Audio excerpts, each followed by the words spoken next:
Bueno, ya estamos en YouTube. Bueno, perfecto. Welcome everyone to the fourth day of the 10th conference of Quantum Foundations.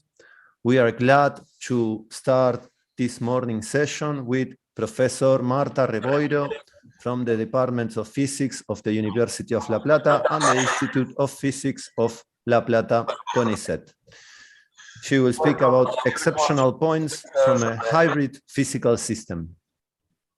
Please go on, Marta.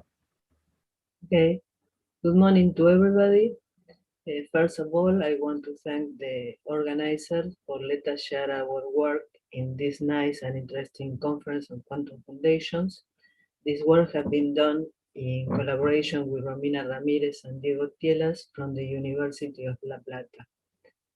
The focus of my talk is the existence of sectional points in hybrid physical systems.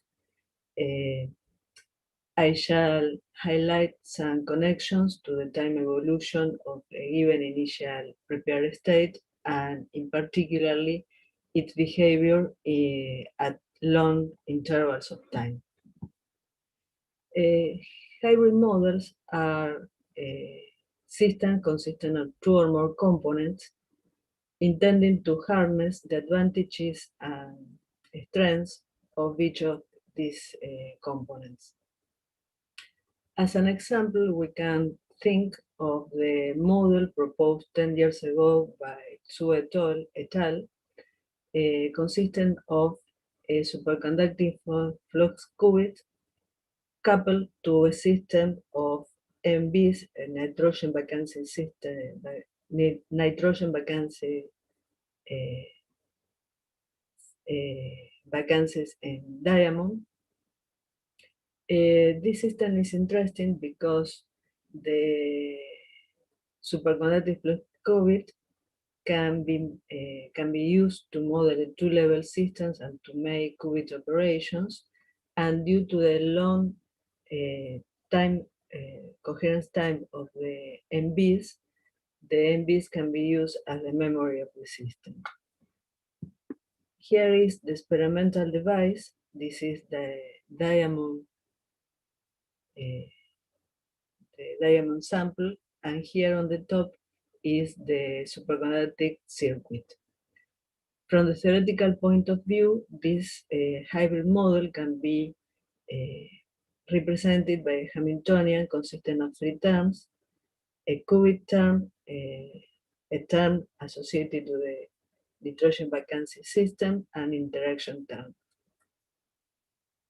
The superconductive flux qubit consists of an aluminum superconducting loop with three Josephson junctions and a magnetic field, and when a magnetic field is applied through the loop, the system can be modeled by a two-level Hamiltonian, where E is the energy bias, delta is the tunneling splitting, X, the operator S are related. Here should be X zeta. The operator S is related to the half-Pauli matrices, and through a suitable transformation, it can be mapped to can be diagonalized, and the energies of the system are given in terms of the energy bias and the gap tunnel split.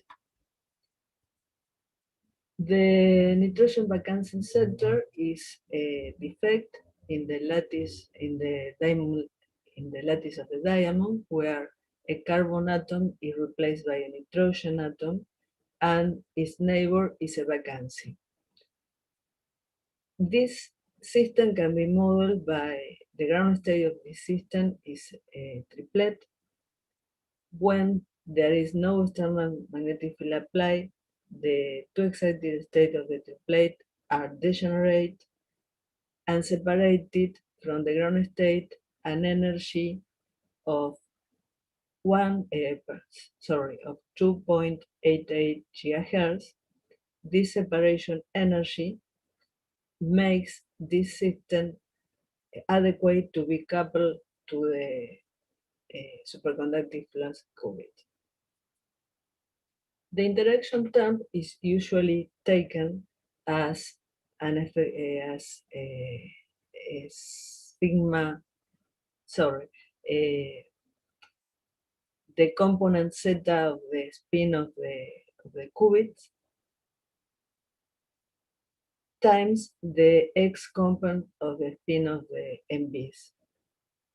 We have modified the x component of the spins to take into account the effect of other impurities in the diamond.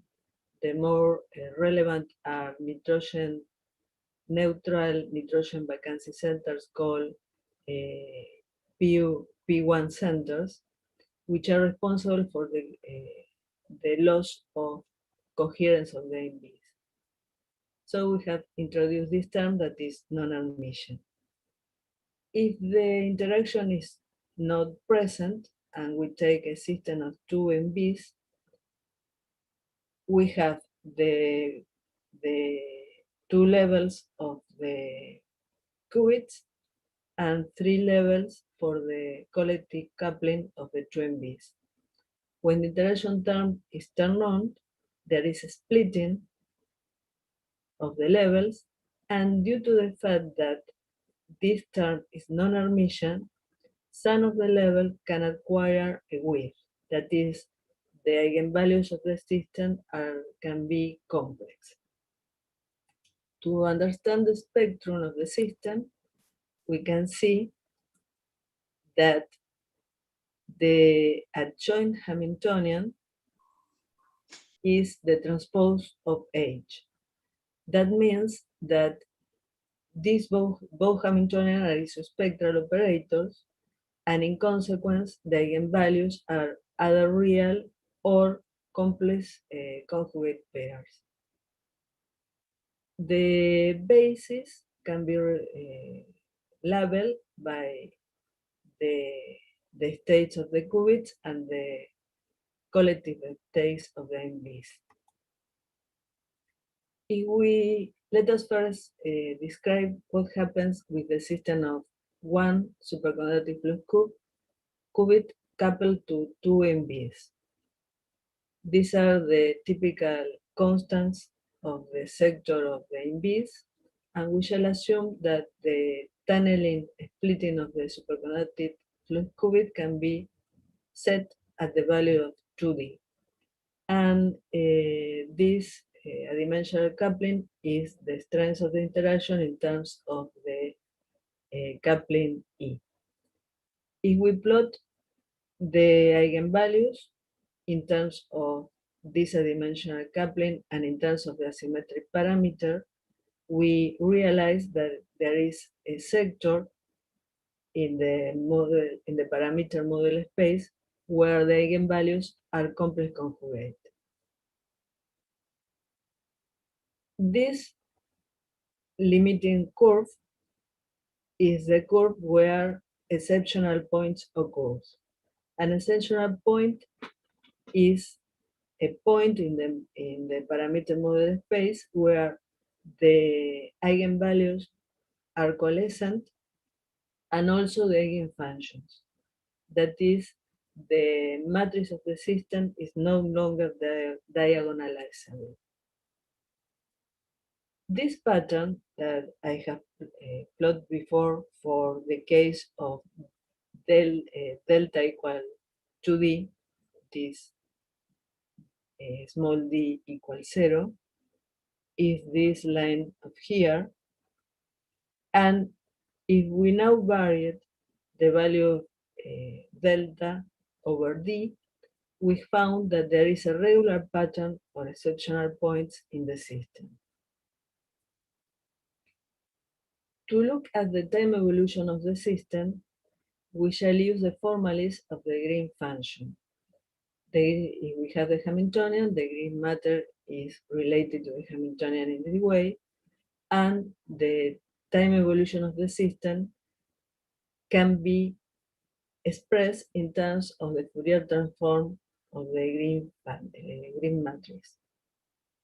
The transition matrix shall be defined in terms of the Fourier transform in this way and give us the information of the transition between these states as a function of time.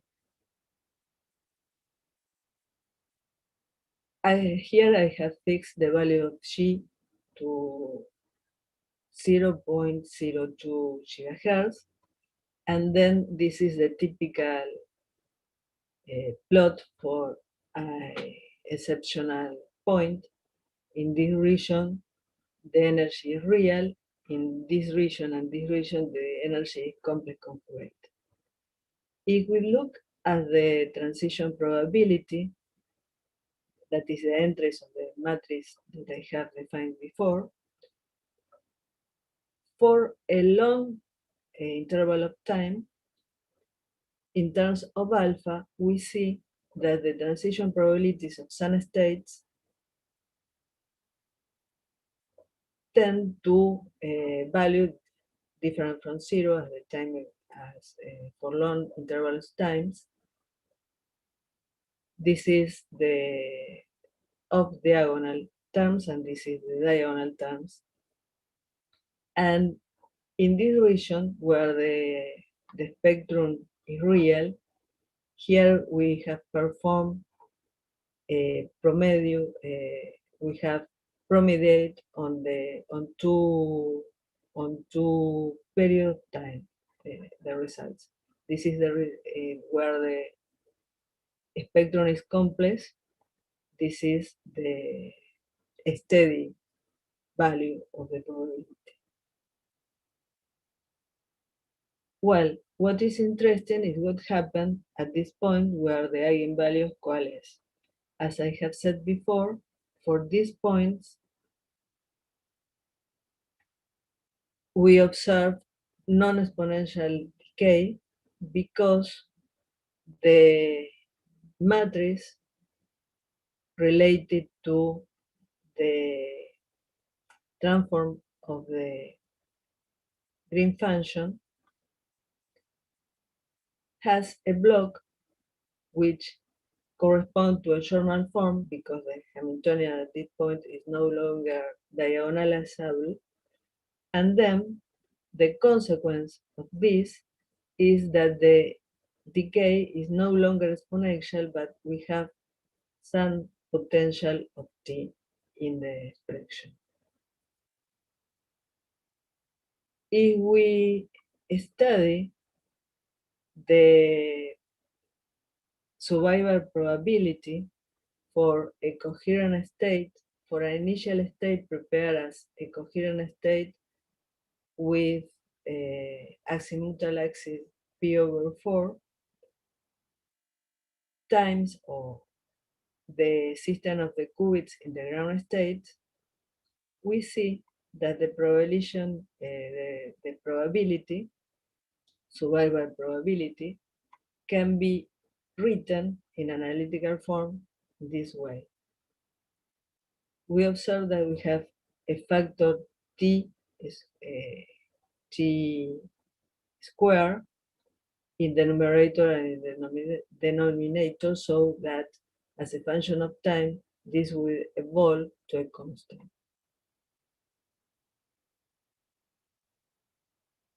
For a given initial state prepared as an initial state of the qubits and an initial state of the MBs, the evolved state is given in this way, and as I have said before, the probability, survival probability, has this expression as usual. And here we show for different values of alpha, not the exceptional point. The exceptional point is this and this, how the probability, the survival probability behaves for a long interval of time as a function of alpha. We see that depending on theta, this corresponds to theta equals 0, P over 2, P over 4, and P, the survival probability of the initial state is close to 1 near the exceptional point, or goes to 0, and the opposite behavior in the other exceptional point. In this branch of parameters where the eigenvalues are real, these are the promedio in 2 periods of times. What we learn from this is that depending on the initial state, the survival probability in terms of the coupling of the asymmetric parameter is better or not. Well, let us look at the squeezing parameter. The squeezing parameter is defined as if we have a system of spins that is the MBs, for instance, and we look at the mean value of the spin and define this as the zeta prime direction. Then we look in the perpendicular plane to this direction, where for the smallest component of the deviation of x prime, that define the parameter of the squeezing of the system, and if this is reduced in the direction of x prime, this is because in the perpendicular direction it is increased. When we look at this parameter, we observe that for the real region of the spectrum, when the spectrum is real, the system can be squeezed, but for the points where the spectrum is complex, the system is anti-squeeze.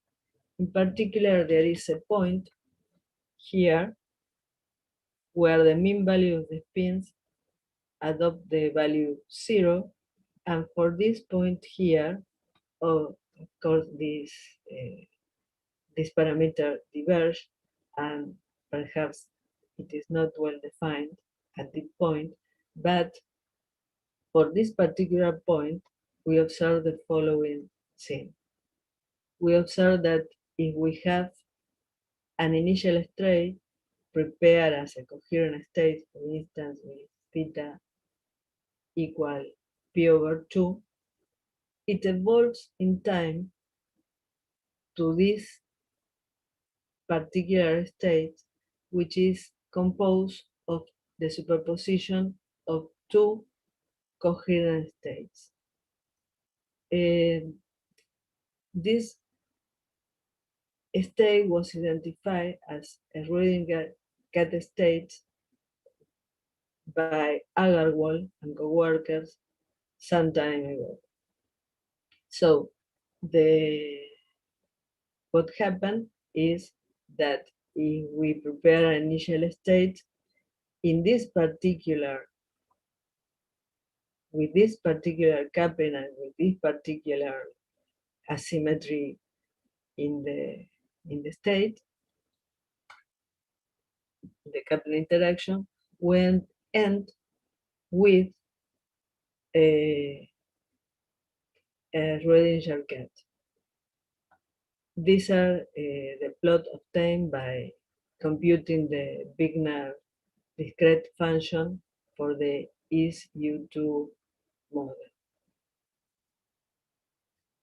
Then we can think what happens is we compute this for a larger number of MBs. For 2 MBs, we have, for instance, with the value delta equal 2 times d, this curve, which corresponds to the appearance of exceptional points, and this curve will correspond to the appearance of cat states as steady states of the system. When we increase the number of MBs in the system, and we redefine the parameter alpha as alpha over square root of m. This is a collective model. That's why the alpha should be rewritten as alpha over square root of m. We also found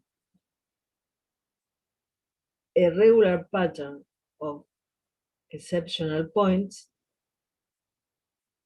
and a regular pattern of a Rödinger cat states as steady states. Well, in conclusion, we have shown that in this type of hybrid systems, we can show the appearance of exceptional points. This is an aspect related to the non-Hermitian dynamic of the system. Non-exceptional at exceptional points, we lose the exponential decay. The states which are the matrix which is no longer diagonalizable admit a normal Jordan form, and then the survival probability related to an initially given state at this point will show a polynomial behavior. The order of the polynomial corresponds to the order of the pole in the green matrix at the exceptional point. And we also show that in this type of systems, we can create as steady states Rödinger cats. If we now couple the system of MBs to more superconducting flux qubits, we can expect that the structure or the coexistence of exceptional points will show a more rich behavior, and perhaps we have exceptional points of not only one pair of states collapsing to the same eigenstate, but of more eigenstates collapsing to the same states. And what is an open question, there is some people working on this, is what happened with non-Hermitian systems at finite temperature.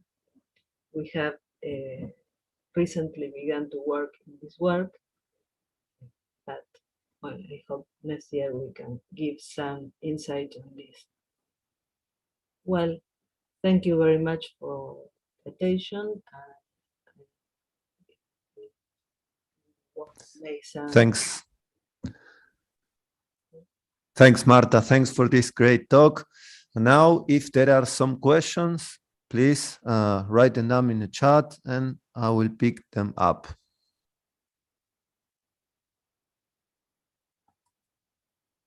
Sebastian, please go ahead.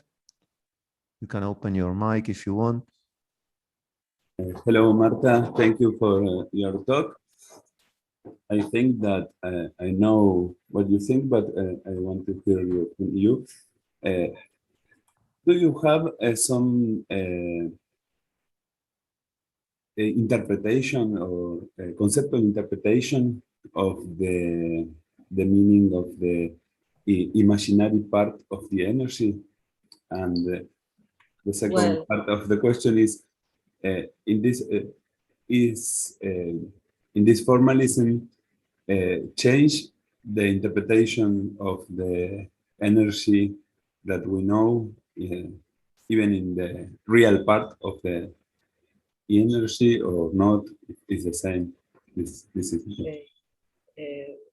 what I have learned till now is that in generally when the parameters leading to real spectrum, when you have real spectrum, generally you can make a similarly transformation to an Hermitian Hamiltonian, at least at a system with finite number of degrees, with finite dimension.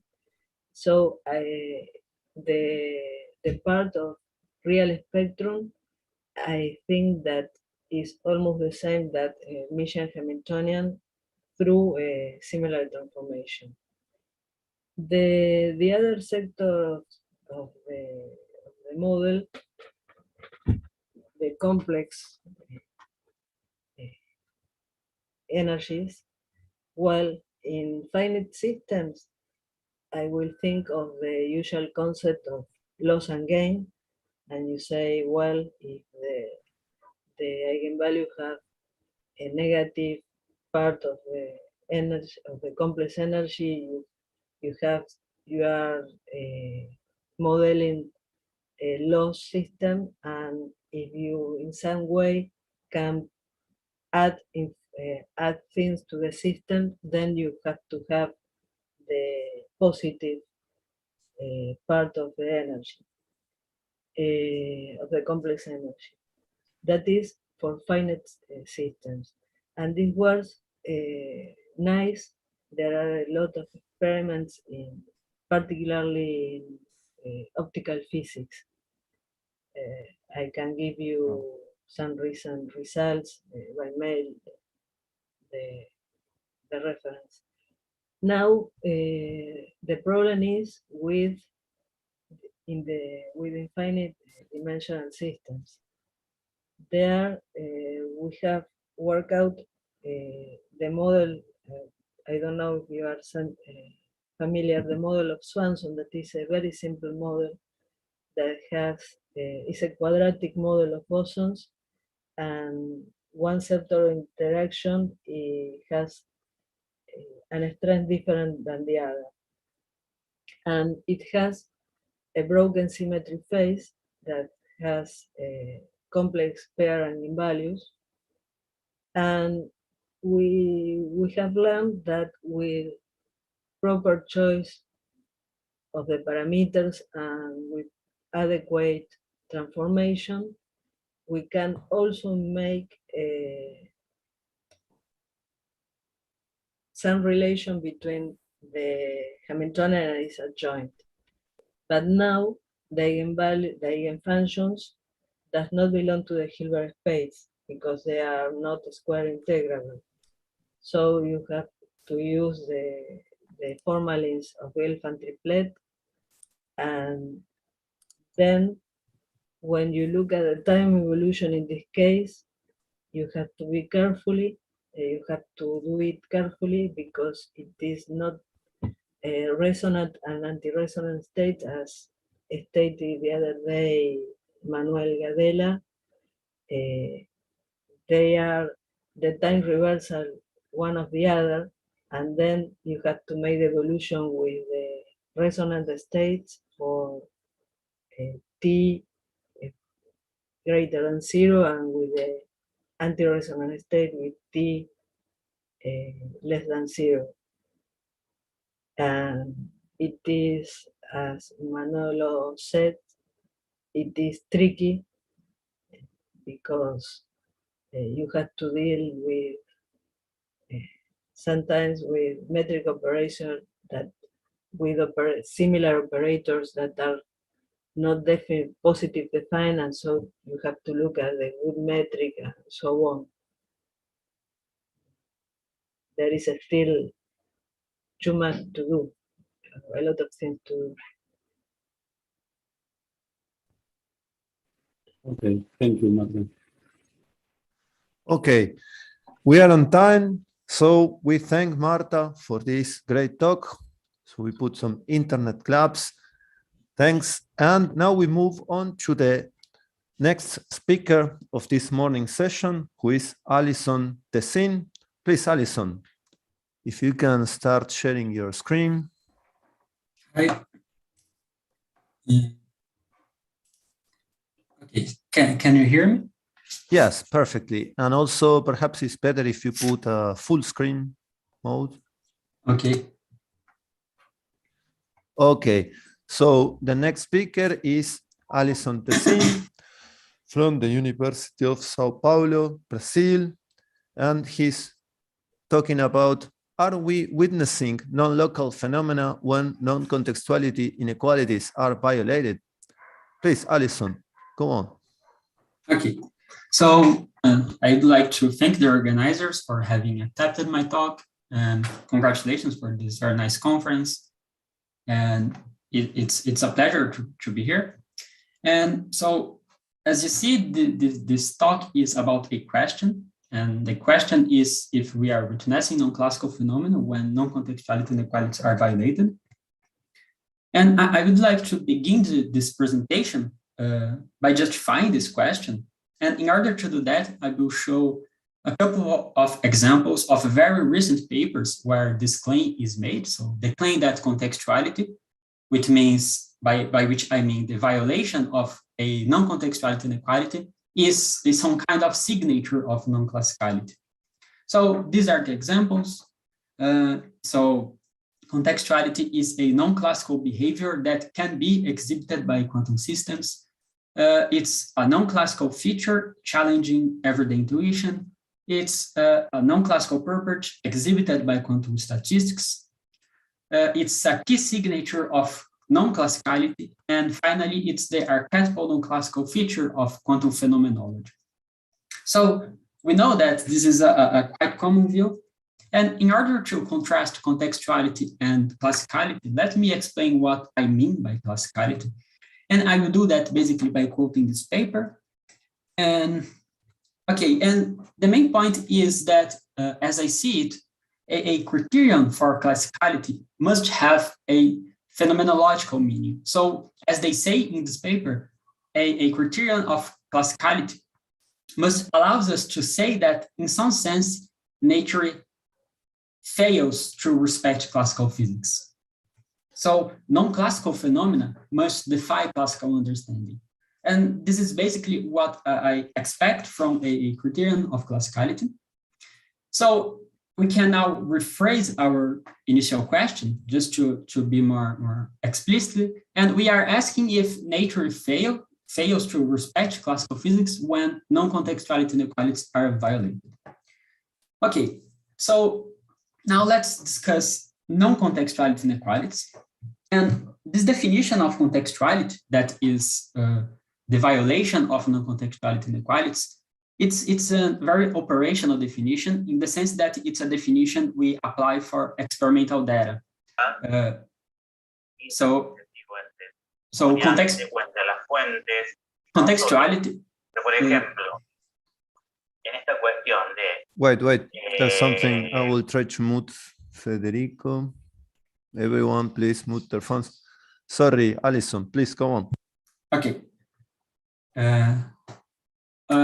Okay, so as I said, this is an operational definition in the sense that it's a label we apply for experimental data. And this idea of contextuality as something that we can apply for data with no reference to the underlying structure of the mechanism we are working with, it's a definition that arises in the context of this model-independent approach to physics. So I will discuss this model-independent approach very briefly, because I think some of you may not be familiar with it. And the core idea behind a model-independent approach to physics is this idea of a black box. And a black box is a measurement setup. And we call it a black box because we assume that we can ignore the underlying structure of this setup, and we can look only to the data. So as Popescu says, according to this view, the entire physics should be encapsulated in the data. And we can discuss, for example, locality from this perspective. So we can discuss locality beyond quantum mechanics, so with no reference to quantum systems. So all we need are devices and measurements that are outputs. And we can also discuss contextuality in this perspective. And this is exactly the definition of contextuality that is based on non-contextuality inequalities. So contextuality is the violation of non-contextuality inequalities, just as non-locality is the violation of Bell inequalities, or we can equivalently say that contextuality corresponds to the obstructions to the existence of global sections. So this is equivalent to say that contextuality is the violation of non-contextuality inequalities. So, okay, and just to make it clear that this idea of black box appears in contextuality analysis, I will show 2 examples. So here they say that we have a black box and that the agent consumes the box by simultaneously performing a subset of measurements, and a subset of measurements that we can simultaneously perform is what we call a context. And here they say the same. So we have a black box that is a device containing buttons and lights, and buttons represent measurements and lights represent outcomes or outputs. And we have contexts that are collections of buttons that we can press jointly. And okay, so these are some pictures representing this idea of black box in contextuality analysis. So here we see that we have a black box with inputs that are buttons or measurements and outputs that are represented as lights. So, okay, so this is basically this model independent view. And now we will show a particular example of black box. And we will discuss this example using the compatibility hypergraph approach to contextuality. That is one of many model independent approaches to contextuality analysis. And we have to introduce a measurement scenario in order to define a black box. And the measurement scenario we consider is a very standard example of a measurement scenario in contextuality analysis. That is the 5 cycle. So in this scenario, we have only 5 measurements. And all measurements of this scenario are binary. So they have only 2 possible outcomes. So 1 and 0. And this is the symbol we call 1. And this is the symbol we call 0. Okay. And we also have to define a context. So recall that a context represents a collection of measurements that can be measured simultaneously. And these are the contexts we consider in the 5 cycle. So a context in this scenario is a pair of consecutive measurements. So for example, A1, A2 is a context, A3, A4 is a context, A4, A0 is another context, and so on. So we have 5 contexts. And as I said, this is a very standard example of measurement scenario for contextuality analysis. So these measurements are like the buttons of our black box. And now we have to introduce a behavior for the scenario that is the data our black box generates. And the behavior we consider is a very famous example of contextual behavior in the 5 cycle. And the behavior, and it's this behavior. So by definition in contextuality analysis, the behavior of a scenario is context dependent. So we associate a probability distribution for each context. And this is the distribution we associate for a context in the 5 cycle. So if we measure together AI and AI plus 1, we will never obtain the same outcome. And the probability of obtaining 0, 1, or 1, 0 is the same. And this is the data our black box generates. So this is the behavior of our box, And okay, and what we can say about this behavior? So first of all, it's non-disturbing, which means that according to this behavior, it means that a measurement has the same distribution across all contexts. And moreover, according to this behavior, a measurement behaves like a coin toss. And this is one of the reasons why we are calling this behavior a generalized coin toss. This behavior is an example of stronger than quantum correlation, which means that quantum theory cannot predict this behavior. And finally, this behavior is contextual. So it violates a non-contextuality inequality, or equivalently, we cannot define a global section for this behavior. So it means that we cannot define a probability distribution, including all measurements of this scenario, that is capable of predicting this behavior. So, and this is an example of maximally contextual behavior in the 5 cycle, and this is why this example is very famous. Okay, in the compatibility hypergraph approach, contextuality and non-classicality are equivalent definitions. So according to this approach, if our black box generates this data, then we have to say that our black box generates non-classical correlations.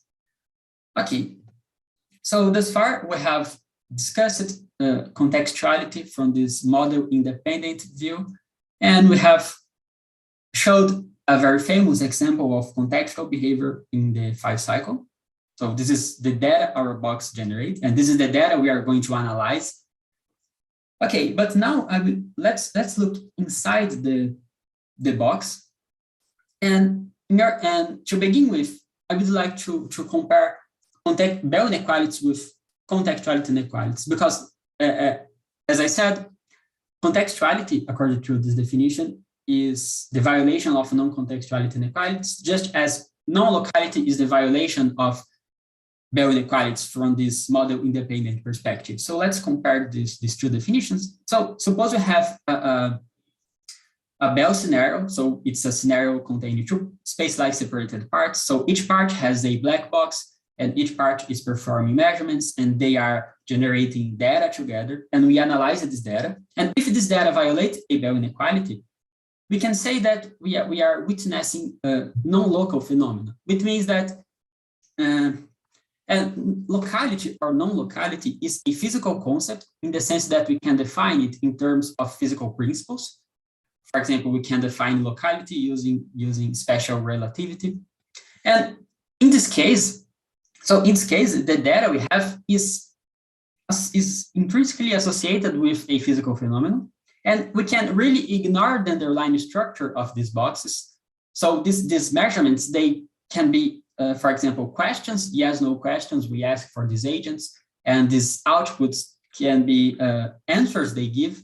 And even in this case, if these Bell inequalities are violated, we can say that we are witnessing non-local phenomenon. So there is this physical phenomenon associated to the data we have. But in contextuality analysis, we have no physical phenomenon associated to it, because contextuality, according to this model independent definition, is not a physical phenomenon, because we cannot define it in terms of physical principles. So it would not be a surprise if inside a box generating non-classical correlations or contextual correlations, we had a simple classical structure. And I will try to show now that this is the case for the behavior we called a generalized coin toss. Okay, and before we go through the example, I would like to say 3 things about it. So first of all, recall that we are assuming here that everything is encapsulated in the data, so we can, in some sense, ignore the underlying structure of this black box. So a black box is a very permissive concept, so it may contain an entire laboratory containing particles and measuring devices. And also, the mechanism we propose is basically a toy mechanism for coin tossing. And coin tossing is, according to many operational approaches to physics, it's a valid example of measurement procedure. So for example, people who work with specking contextuality and generalized probability theories, they are all the time using coin tossing as an example of measurement procedure that is valid. So, and that's why we say that this mechanism works along the lines set out in many operational approaches. So according to this approach, if we had inside a black box a coin flip, a coin tossing, it would be a valid measurement procedure. And more importantly, this mechanism is something like a thought experiment. So we are trying to show that unlike non-local data, non-contextual data can be generated by a simple classical mechanism. So this mechanism should be understood as a thought experiment. So it's not a mechanism that is interesting by itself. So, okay, now let's go through the mechanism. And as I said, it's basically a toy mechanism for coin tossing. And how can we describe a coin toss using a toy mechanism? So we need an object. So in the real world, we use a coin that is an object that for all practical purposes has two sides. So here in this toy mechanism, we consider for the sake of simplicity a 2D object, and each has two sides. So one side is dark gray, the other side is light gray. And we need to flip this object. So we fix an axis passing through the center of this object, and we flip this object.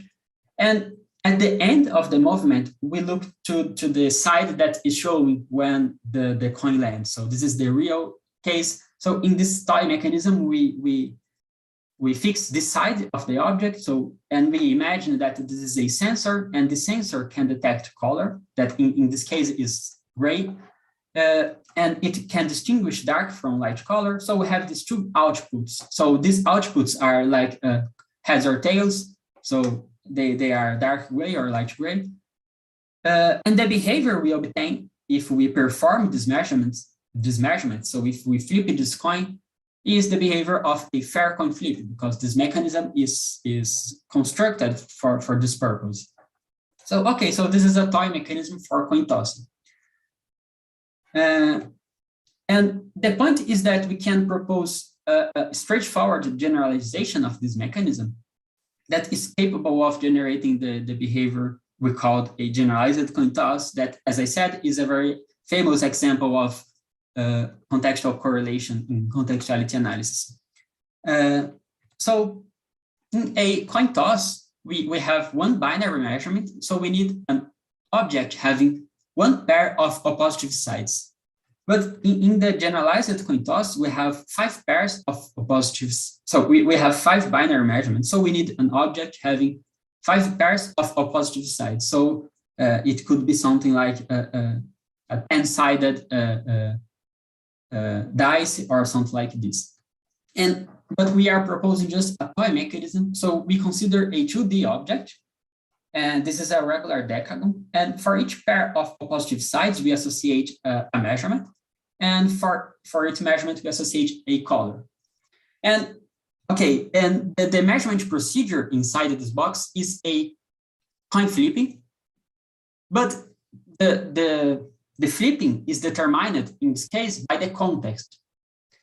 So the context in this toy mechanism is an axis passing through the center of the object, and together with a sensor, and the sensor can detect color and it can distinguish dark from light color. So for example, if we want to measure a 2 and a 3 together, if we press these buttons in our box, this mechanism will just flip this coin, but with respect to the axis determined by this context. So this is the axis, this vertical line.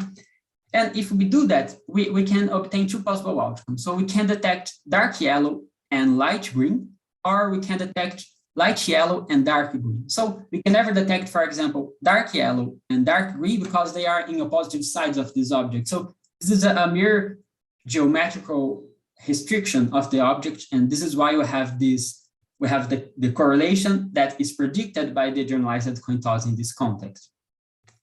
And this is the mechanism we have. So each context is an axis together with a sensor. And whatever is the context we consider, we have only these 2 possible outcomes, and the behavior is the behavior we called a generalized coin toss. Okay. And we also must be able to perform single measurements. And in order to do that, we have to fix a context.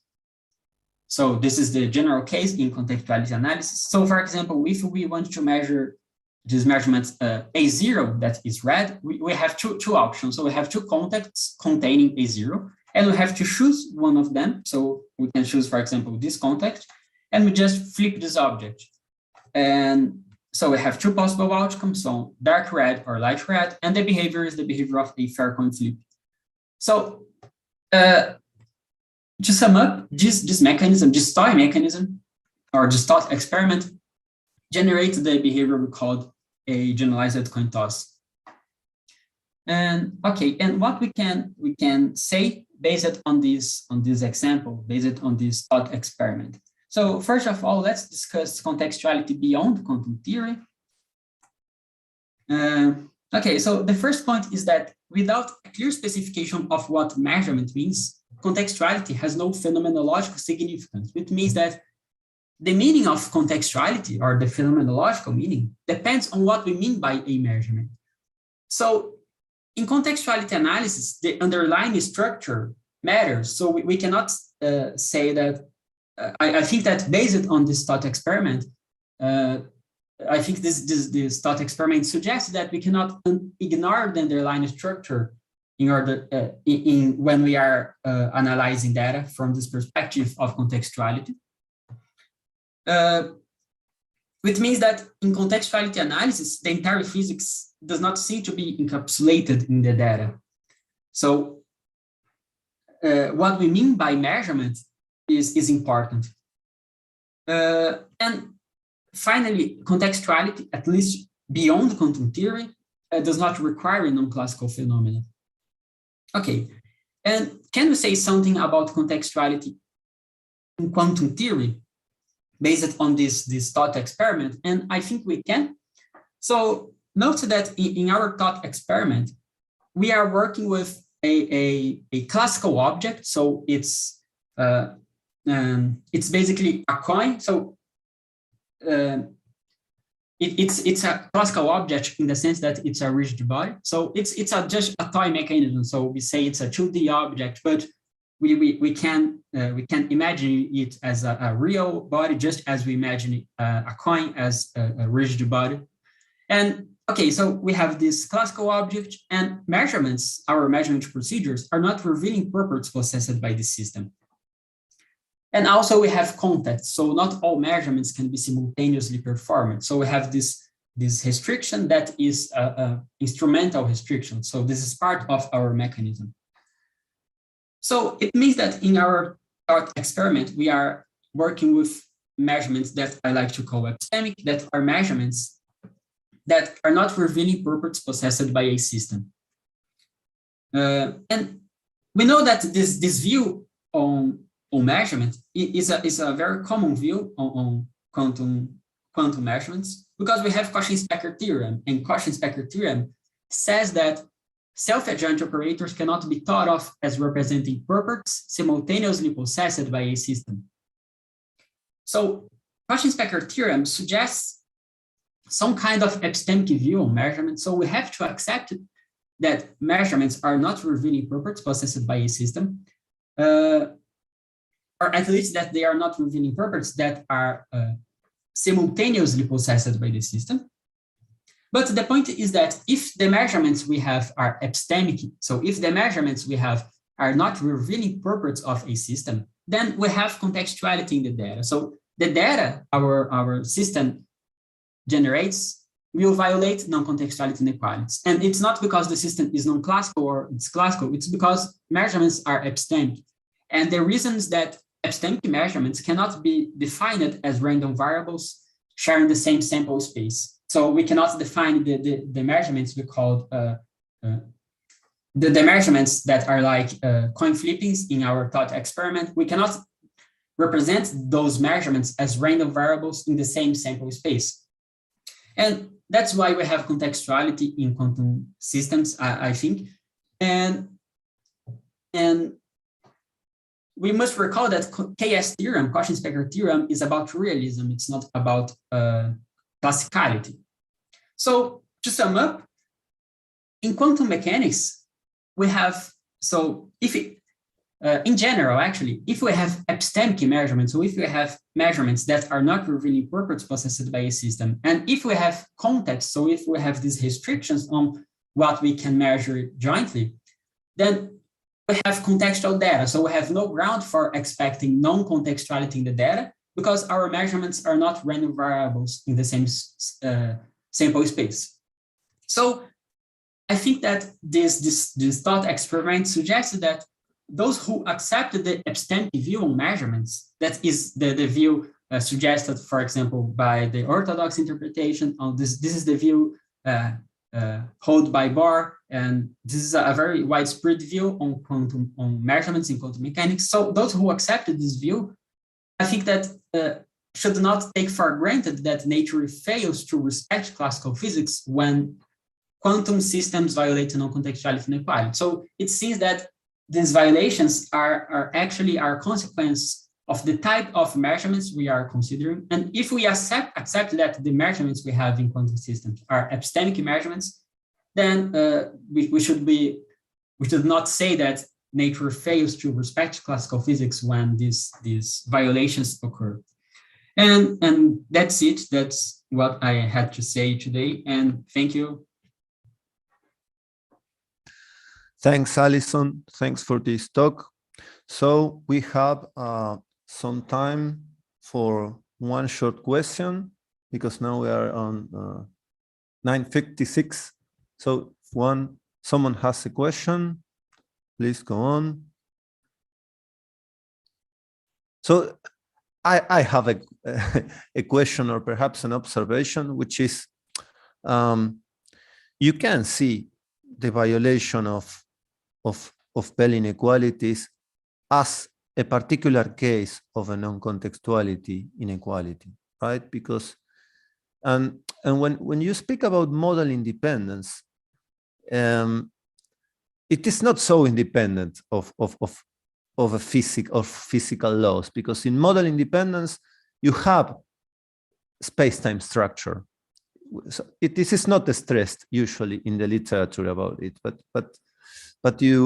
but otherwise, if you don't consider the space-time structure, you cannot speak about a model independence analysis of an Alice and Bob scenario.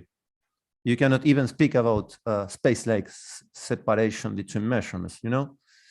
And so what I think regarding your talk is that perhaps this space-time causal structure should be taken into account into your analysis. I agree in that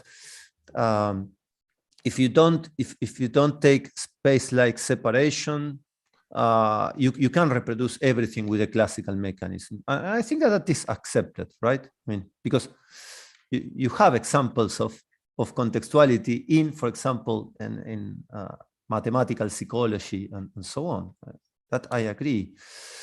But even so, I think that you can include the violation of Bell inequalities as a particular example of a violation of a non-contextuality inequality. So what do you think about that? That cannot be reproduced by any classical mechanism. What do you think about that? Yeah, no, yes, I agree. So that's why I compare Bell inequalities with non-contextuality inequalities. So I know that Bell inequalities are particular cases of non-contextuality inequalities, but I just say that this idea of black box works very well if we have space-like separated parts. So I agree with it. But if we have a black box that is localized, so as the kind of box people use when they are discussing, for example, resource theory for contextuality. So we have this box with many inputs. So in this case, if we have contextual data, we not necessarily have non-classical phenomena or something like this. So, but I agree with it. So if the boxes are space-like separated, then we need non-locality. I see your point. Okay, I will check on the details because you have a paper on this I've seen on the web. So I will check, but next week. So, okay. But now we are on time. So we thank again Alison for this nice talk. And thank you. Thanks, Alison. So now we call Diego to share your screen. Okay. So please, Alison. Okay, great. So thanks, Alison. So now we are on time for Diego's talk. Great. So now we are glad to have Diego Busandri from the Institute of Physics La Plata and the National University of La Plata. And he will speak about revisiting maximal fidelity of teleportation. Please, Diego, go on. Thank you, Fede, for the presentation. So let's talk. Diego, wait. Yes. Your sound is low.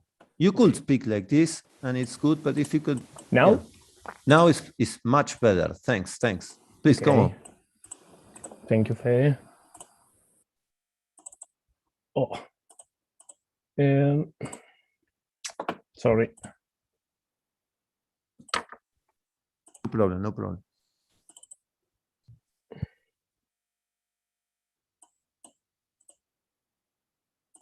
Now, okay, let's talk about fidelity of teleportation. This is a work we made with Mariela Portesi and Anna Mattei. And so what did we do? We obtained the maximal average fidelity of teleportation, or the score of a given protocol, for two situations. The standard quantum teleportation protocol, characterized by a particular measurement. So, 1 second. Now, we calculate the maximal average fidelity of teleportation for the the sound is again low. I don't know if everyone is. What happened now? Yeah, now it's better. Yes. Sorry. No problem. Then we obtain the average fidelity in two situations: the standard quantum teleportation protocol, characterized by a particular measurement, in which there is a projection onto the bell basis, and another protocol whose characteristics measurement is something in the middle between the computational basis and the bell basis. But our differential feature is that we calculate this for isotropic distribution of input states, not only the Haar measure. I mean, not only pure estates. So we are going to talk about useful protocols, namely a protocol is useful when its average fidelity is greater than the classical one.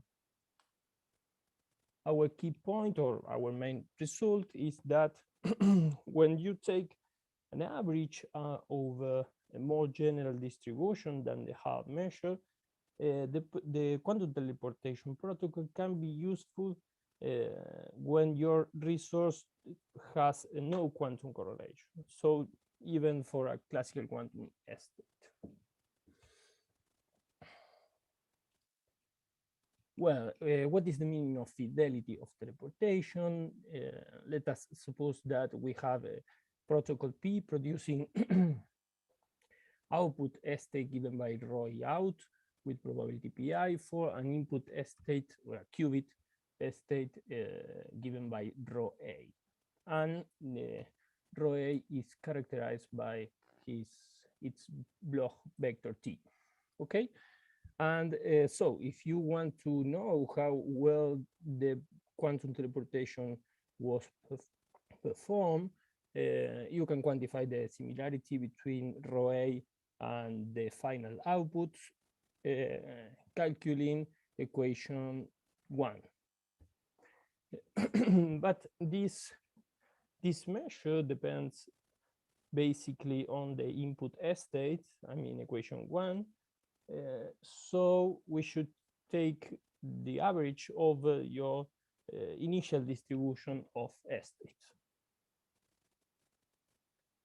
But now let us suppose that we have the possibility to perform unitary operation over your final states in order to increase the fidelity. So let us suppose we have a protocol P producing rho Ci, and then we perform unitary operation over your conditional estates. So the similarity, the fidelity between your the average fidelity, sorry, the a priori fidelity can be written as equation 4, and we can see that the red part of this measure does not depend on your unitary operations, but the green one, yes. So if we want to maximize this quantity over your unitary operation, we should optimize only the green part. So for convenience, we will take the fidelity given by number 6, half fidelity, the green part of the average fidelity. And in the future, we will maximize equation number 6. So a simple question first, before to continue, is what is the best choice of the initial ensemble of states if we want to study the capability or the ability of P to teleport arbitrary states? A simple answer is the most random one. This problem was first addressed by Michael Hall. And well, there's no unique answer to this, but a first approach is we should choose the probability measure induced by the most symmetrical distance in the space of states. So if we now are talking about qubits, we could talk about distribution within the Bloch ball. The most common one is the Hall measure that stands for the sphere of the Bloch ball, but also more general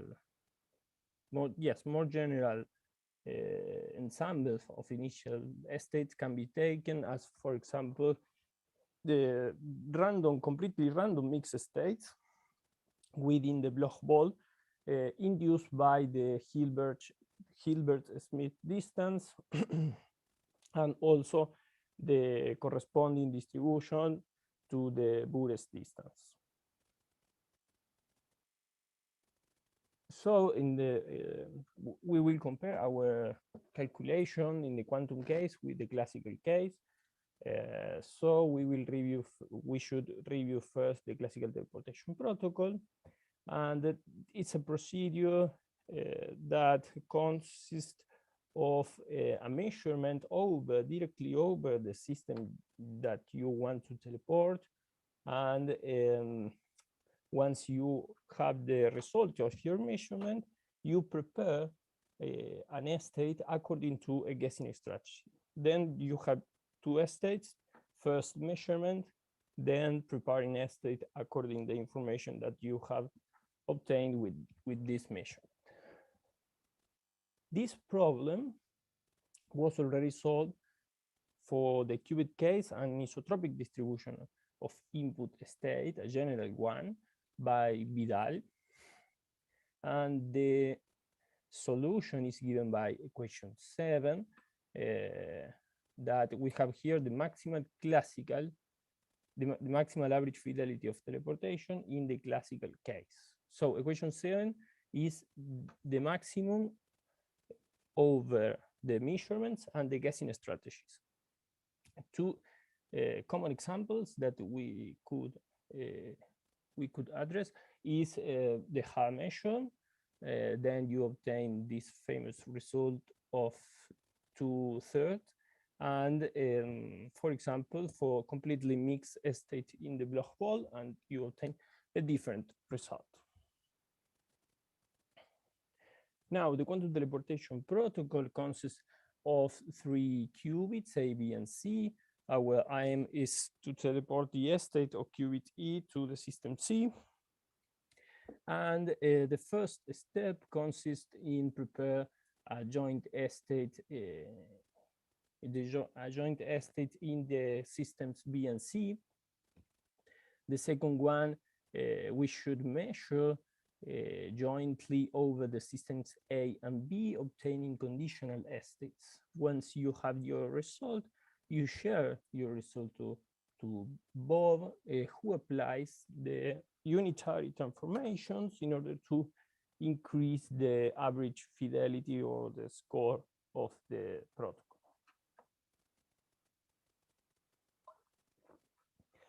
A common frameworks example is when you prepare as resource estates, as for the estate row, you prepare one of the Bell states, and you measure the Bell basis in your second step. So if you do that, you can always find a unitary transformation having fidelity 1, having the final outputs equal to the initial one. But in general, if you take a general measurement, a general von Neumann measurement, and you prepare a random or an arbitrary resource estate row, you obtain as conditional estates of your protocol row CI the following general expressions given by the marginal vectors and the covariant matrices of your measurements, states, your projections, and your resource estates. So the conditional Bloch vectors are given by equation 9. These vectors are before to apply the unitary transformations, the unitary correction. So before to continue, we should define first the fully entangled fraction, that is a measure of quantum correlations in bipartite estates. So for example, here rho is a general bipartite estate, and equation 10 stands for the correlation of this particular estate. Why we define this? Because the quantum teleportation protocol has associated a fidelity, a maximum average fidelity that is proportional to this fully entangled fraction, okay? So here we have the average fidelity for the measurement, the projection onto the Bell basis. And here we have the half measure, only pure estates. So there is a general rule in quantum teleportation that states that if you have separable, for example, estates as a resource of the protocol, then your protocol is not useful, namely, you cannot overcome the classical fidelity with this particular protocol. So if you want to have a useful protocol, you should have entanglement in your resource. Okay, but these results are always for the half measure, always for pure estates. So now we will maximize the average fidelity in a more general situation, considering an ensemble of initial estates that could include mixed estates. In order to do that, we should use the general expression we saw before, and we should calculate this scalar product between T, that is the Bloch vector that we want to copy, with the a priori final Bloch vectors, conditional Bloch vector. So the good news here is that the vector omega here in green does not depend on T, but the matrix A does not depend on T also. So we could use the inequalities given in equation 13 to obtain the average fidelity. But if we want to maximize the equation 14, we should take the we should maximize the trace of A, because A has the rotations corresponding to the unitary operations, okay? But here we have another good news, that is our optimization problem does not depend on the purity, because the purity of your ensemble is concentrated here in number alpha, given by equation 14. So if we can use the norm solution for input states.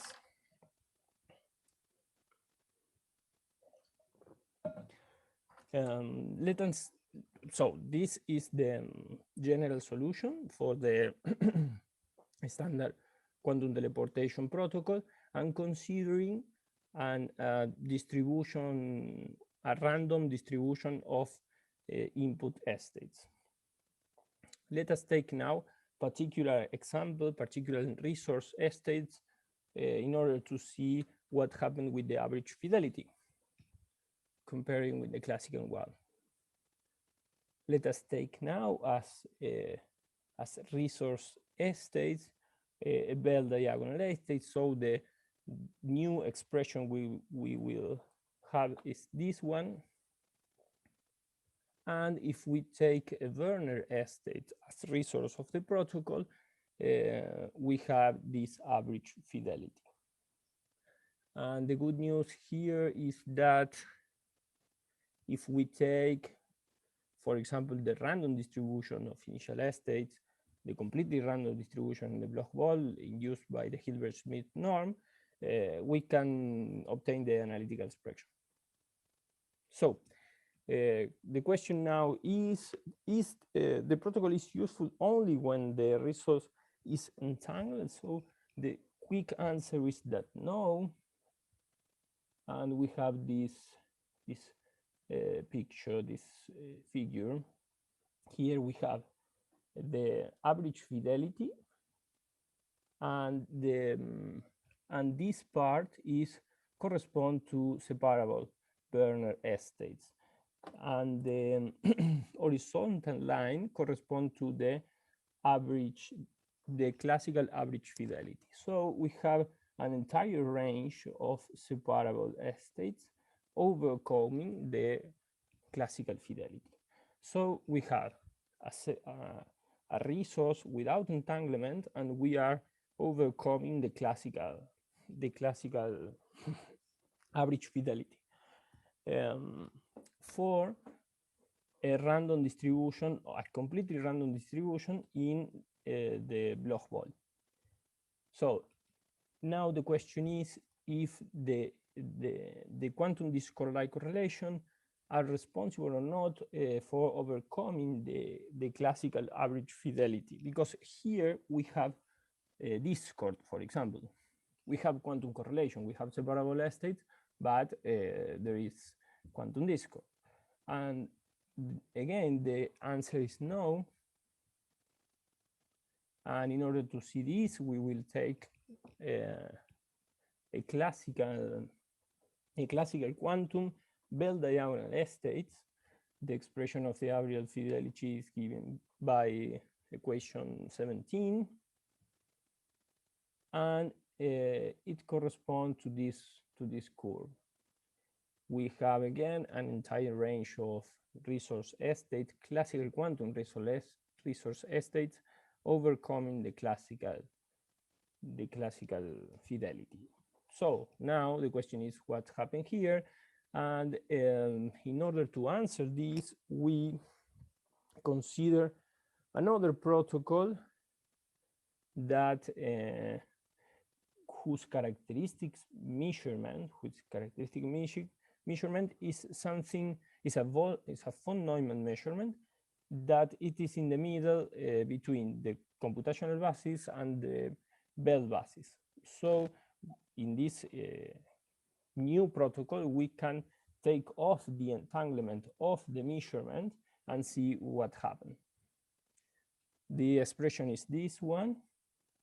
Here we have the states in which we will project the measurement. We can quantify the entanglement only with one number, Cn. And what is the time? Okay. And we can solve this problem only for Bell diagonal resource. When I said solve the problem, is we could maximize the average fidelity. And if we consider the Haar measure,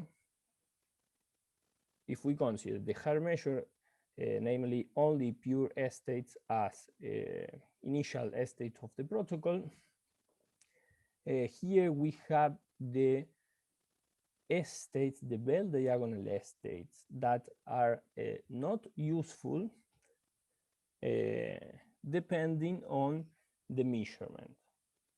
So when the measurement has no,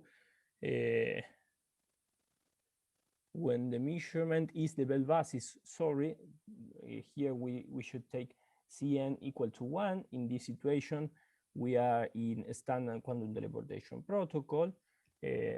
We see that if you do not have entanglement, so you can do anything, because these estates are corresponding to a non-useful protocol. But we can see that if we take off the entanglement of the measurement, this volume of this set increases. And if your measurement has no quantum correlation, has not correlation at all, as for example for the computational basis, that is this case, so you have always your protocol will be not useful. But when you consider, for example, an ensemble of completely random initial estates, the entire block ball, the situation change, and you have this picture in which we have here the a Werner estate as a resource, and these curves correspond to take off the entanglement. Here Cn is equal to 1, and here Cn is equal to 0. This horizontal line corresponds to the classical protocol. So we have here a lot of situations in which you can overcome the classical fidelity, and not always for the quantum, for the Bell basis. This is the same picture as before, but considering another resource, a classical quantum Bell diagonal estate, and we see the same, because every line here corresponds to a protocol with a measurement less correlated, with a less correlated measurement. And we see that the most important feature of a general protocol is the correlation in the measurement, because if you do not have any correlation in your measurement, so you cannot find a estate, a resource estate, in order to overcome the classical fidelity. And well, I think that's all. Thanks for listening. Thanks, Diego. Thanks, Diego, for this talk. And now, if there are some questions, please let me know that. writing in the chat, or you can just jump in and do it.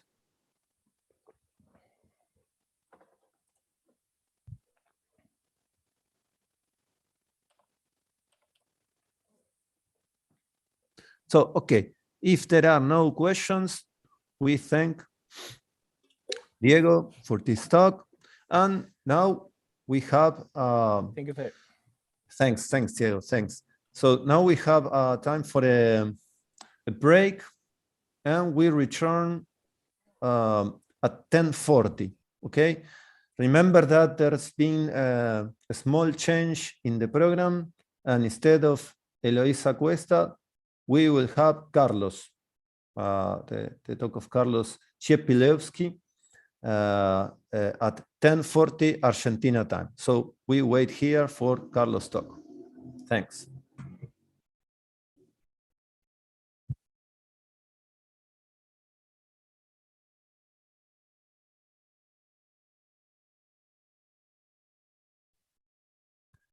Carlos, if you are there and you want to try sharing your screen and make some practicing.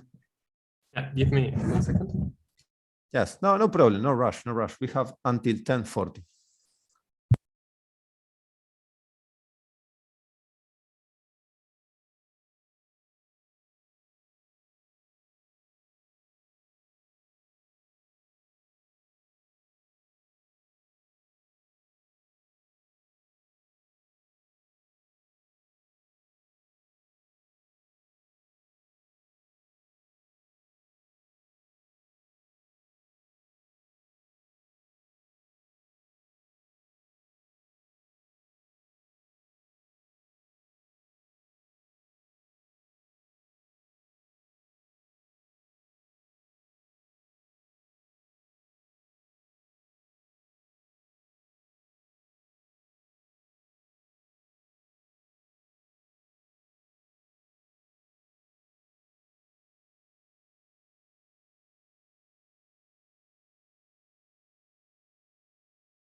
Se ve bien.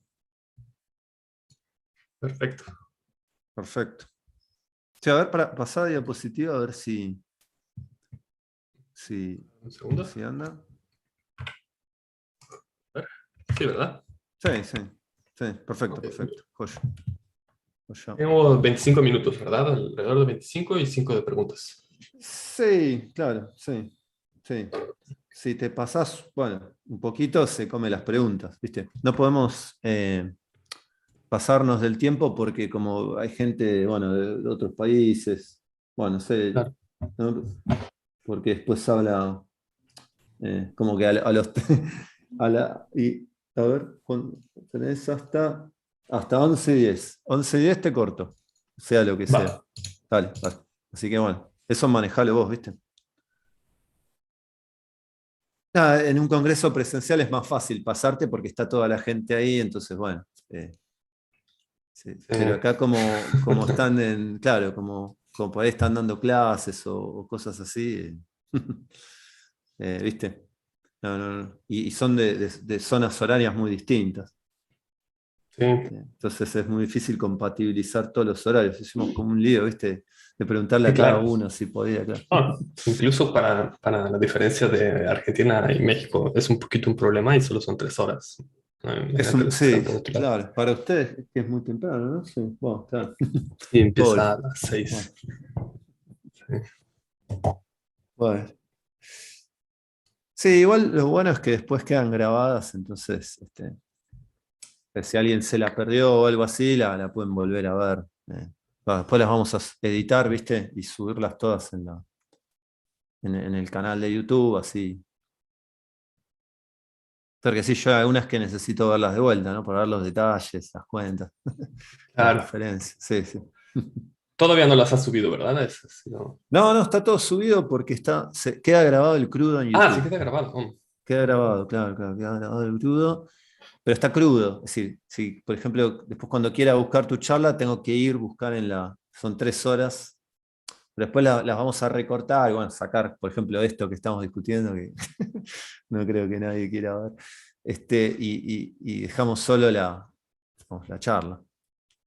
Así que bueno. Sí. Ok. Bueno, empezamos justo y 40, ¿eh? Así que Ok.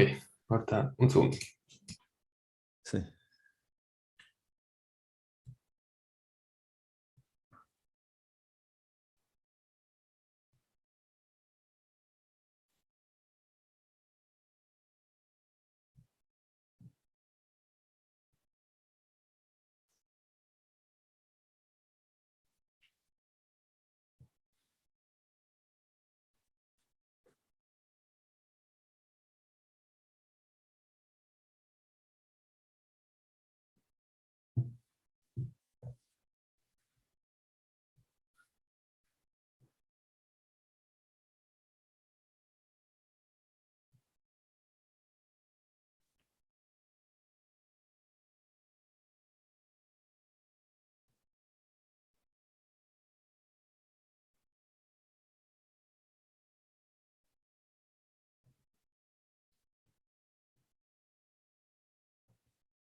Carlos, Yes, ¿cómo se pronuncia tu apellido?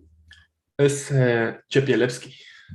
Chepielewski. Ok, Chepielewski. Correcto. Espero decirlo bien ahora. Chepielewski.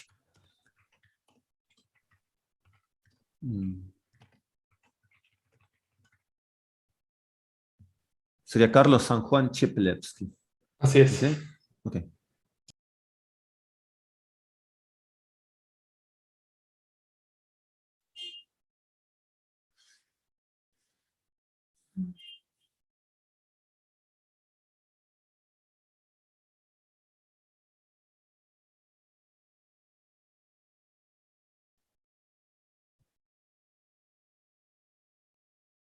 Okay, we are back with the next speaker of this morning session, who is Carlos Gerardo Chepielewski of the Universidad Nacional Autónoma de México, and he will speak about on superdeterministic rejections of settings independence. Please, Carlos, go on. Thank you, Federico, and thank you to all the organizers of this conference on quantum foundations.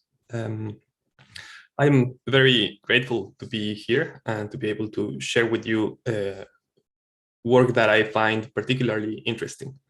This work was made with collaboration with Elias Ocon and Daniel Sudarsky, who are also in the call. Perhaps even in the questions, they can offer their insights. Okay. And this work is going to be published next year in the British Journal for the Philosophy of Science. Okay. So, okay, as a way of introduction, let me say a little bit about the motivation of this work. Okay. Because of the existence of Bell's theorem and the fact that we have performed many times the relevant experiments related to such theorem, it seems that there are some non-local features in the universe, and we will see the details in a minute. But as an introduction, let me just state that if one wants to avoid this conclusion, it seems that possibly the only way to do so is to deny one of the assumptions in the theorem called settings independence. It might be that there are other assumptions in the theorem, but I would say that in most cases, I do not see any way of denying the other type of assumptions, or in general, I do not see other important assumptions that appear in the theorem. Okay. Then the work of non-locality becomes the work of seeing what reasons do we have in favor of settings independence and what reasons do we have to believe in some of the ways of denying such an assumption. And in working on this evaluation of arguments, we stumbled upon a very interesting model that is going to be the subject of today's talk. Okay, so this is the structure of what we're going to do today. We're going to do a quick overview of Bell's theorem. Then we will move to discuss the assumption of settings independence. We will pay special attention to what reasons do we have to believe that something like settings independence is true, and what kind of reasons or what kind of models might be able to still say that such an assumption is incorrect. Finally, we are going to introduce the local pilot wave, this model that I think is really interesting. Okay, so let's start with Bell's theorem and a very quick overview. I think that most of the people in this call and in this conference are familiar with the theorem, but it will be a good exercise to go into the overall structure of the theorem and what it states. So we have a typical Bell-type experiment where we prepare an ensemble of two particles and we send them to distant locations. In one location we have Alice's lab, and in the other we have Bob's lab. The capital A and capital B stand for the results of the experiments that each one performs. The results only can be up and down. Alice and Bob are measuring the spin of the system that is sent towards them. Of course, I don't know if I mentioned this, but the ensemble is of systems that we would describe as singlets in quantum mechanics. Lowercase a and lowercase b stand for the settings that Alice and Bob use. For example, the angle by which they put the Stengerlach or another measuring device they are using. And lambda is going to be a complete description of the system that Alice and Bob are measuring. So we're interested in this experimental setup. And Bell's theorem assumes two things regarding this general setup. The first thing is called local causality. And the idea of local causality is that suppose we have two distant regions, okay? And suppose that we have a complete specification of whatever is happening in a slide of the past hyperforce surface of a region of this first region, where something happens, some chi, a Bibel chi occurs, some event occurs. And the idea of local causality is that if I have information regarding sigma, and this information is complete, then whatever is happening outside in that other distant region must be irrelevant. Okay. In other words, the probability of whatever is happening in the first region must be independent of whatever happens in another region once I have conditionalized on sigma. Okay, in the theorem, this assumption takes the form of factorizability. I'm just going to assume that local causality implies factorizability for the purposes of this talk. So the idea is that the probability of Alice and Bob, once we have the measuring settings and the state of lambda, it goes like this. We can factorize the probabilities. Okay. The other assumption, and let me just state it, we will come back to it in a later moment. The assumption is that the distribution over this complete specification of the system of that Alice and Bob are going to measure is independent of the settings that Alice and Bob use to measure their respective particles. Okay, so Bell's theorem says that if one assumes factorizability and assumes settings independence, then the expectation value for the product of the results of Alice and Bob, which is this, is going to obey this inequality. This is a particular inequality that can be derived. There are many others that can be derived. The interesting thing, so far, Bell's theorem just is a derivation of this type of inequalities, but it becomes interesting when one notices that according to quantum mechanics, this combination of expectation values should be equal to 2 times the square root of 2 and not less or equal than 2. And we have performed the relevant experiments, and we always find that quantum mechanics seems to be right. So the conclusion seems to be that first, that no local theory can reproduce the predictions of quantum mechanics, and because of the experiments, that it seems that the world has some non-local features. Okay, that is the overview of Bell's theorem. Now we go in, to describe this assumption of settings independence and why it would be why we would consider it a reasonable assumption. Okay, so as I said, the assumption is very simple to state. It says that the distribution of the lambdas is going to be independent of the settings that Alice and Bob select. Something that I forgot to mention is that in the experimental setup we are imagining, we want to be as general as we can. So the idea would be that each time we prepare a system in a singlet, we are not going to assume that there is a unique, complete description that is appropriate for that situation. At much, we are assuming that each time we prepare a system in a singlet, we have a distribution over the states of lambda. Okay, and then settings independence is the idea that this distribution of the whatever is really happening is independent of how Alice and Bob measure her system. Two comments regarding some confusions that that have arisen regarding this assumption.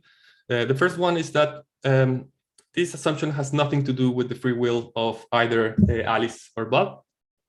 There is a long tradition of people being confused because of this, and there is even theorems regarding the free will of the particles involved. That seems to be a confusion. It's easy to see that it is a confusion when one realizes that this is just an assumption regarding the statistical character of the distribution of lambda. Another confusion has to do with how to understand the lambda that appears in this at this moment. And the thing is that lambda at this point must be understood as the complete description of the singlet of the system that we have prepared and that we call the singlet. Okay, this is before I mentioned when I was talking about the assumption of local causality that there is this complete specification in the past of a region. Okay, and some people think that lambda should be understood as this complete specification of the hypersurface in the past of a region. But in the theorem, lambda is not that. Lambda is just the complete specification of the system that Alice and Bob are measuring. Okay. Okay. So why would someone believe that an assumption like settings independence is reasonable? The answer is that we have performed the relevant experiments, and we have used a lot of methods to randomize how we choose either A and B. Okay, so we have used random number generators. We have used the digits of pi. We have used information coming from distant quasars. We have used even stranger things like the binary strings that can be extracted from information of popular movies and TV shows. For example, we have used information coming from the movies of Star Trek and Monty Python and the Holy Grail, and we have used that strings of binary digits to select the settings that Alice and Bob are using. And finally, we have even used inputs from a lot of people to perform these experiments. Why is this relevant? Well, the idea is that by choosing the settings randomly, we are in effect erasing any kind of correlations that we might expect that are present between the settings that we are using and the state of lambda. Okay. In the absence of some reason to believe that the correlation must be preserved, we think that this kind of processes ensure us that the settings are being chosen randomly. I hope that is the main reason why we think that something like settings independence is a good idea. And as it might be obvious to some of you, it might not be obvious to some of you, but an assumption like settings independence is present each time we perform an experiment, in the sense that we assume that how we are measuring something must be independent of the system we're measuring. Let me be precise. We need to assume that it is possible to make those measurements or in a way that is independent of the system we are trying to measure. Okay. Okay. Let's continue. Okay.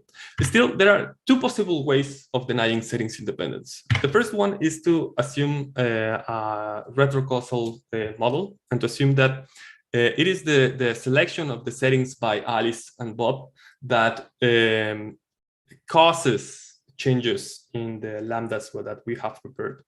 So the idea would be something like what is depicted in this diagram. The idea would be that we prepare the singlet state and it moves towards Alice's lab, for example. And when Alice decides or uses some device to select the setting A, that information travels backwards in time and then reaches Bob. This would be a way to deny settings independence. We are not going to talk about this possibility in here. We're going to talk about the second possibility of denying settings independence, which has the name of superdeterminism. And the idea would be that there is a common cause between all the elements in the experiment, between the state of lambda that we are preparing and whatever is happening in the locations of Alice's lab and Bob's lab. Notice that because we have performed with these experiments using information coming from distant quasars, the common cause must be really, really back in time, okay? And it must be a really particular common cause, because it is somehow preserving the correlations between the settings and the state of lambda, even though we have used a lot of different things to try to randomize how we select A and B. So it would be something like akin to having a system that undergoes physical mixing, but preserves a particular correlation, even though there is a lot of intricate and ever-present different physical processes that we would think would erase any type of correlation. Okay, so these two possibilities seem to most people far-fetched. In particular, superdeterminism looks really bad, at least because of three reasons. It seems that a theory that a superdeterministic theory would be too complicated. Why? Because it would somehow be able to correlate these ways in which we randomize the settings of Alice and Bob with the state of lambda, and that seems too cumbersome. Second, it seems that doing this kind of move where we are saying that the correlations will be explained by postulating that there is a common past is like abandoning the project of finding an explanation of whatever is happening. Suppose we have a correlation between two variables. It is always possible to say that the correlation was there because the initial conditions of the system we're interested in were such and such. It seems that we are not giving an explanation. We're just assuming something about the initial conditions of the system. Lastly, it seems that such a position would jeopardize all experimental science. As I said, an assumption like settings independence is present in all type of experimental procedures we perform.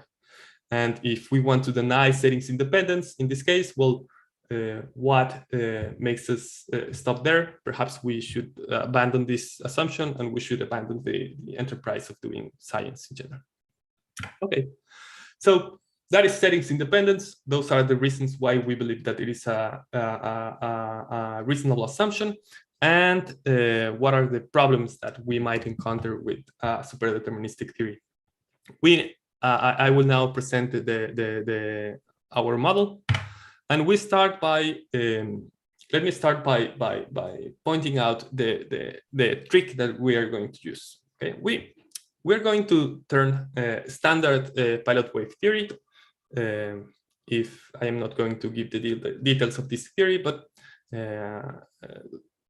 during the questions, perhaps sometime it will be come back again.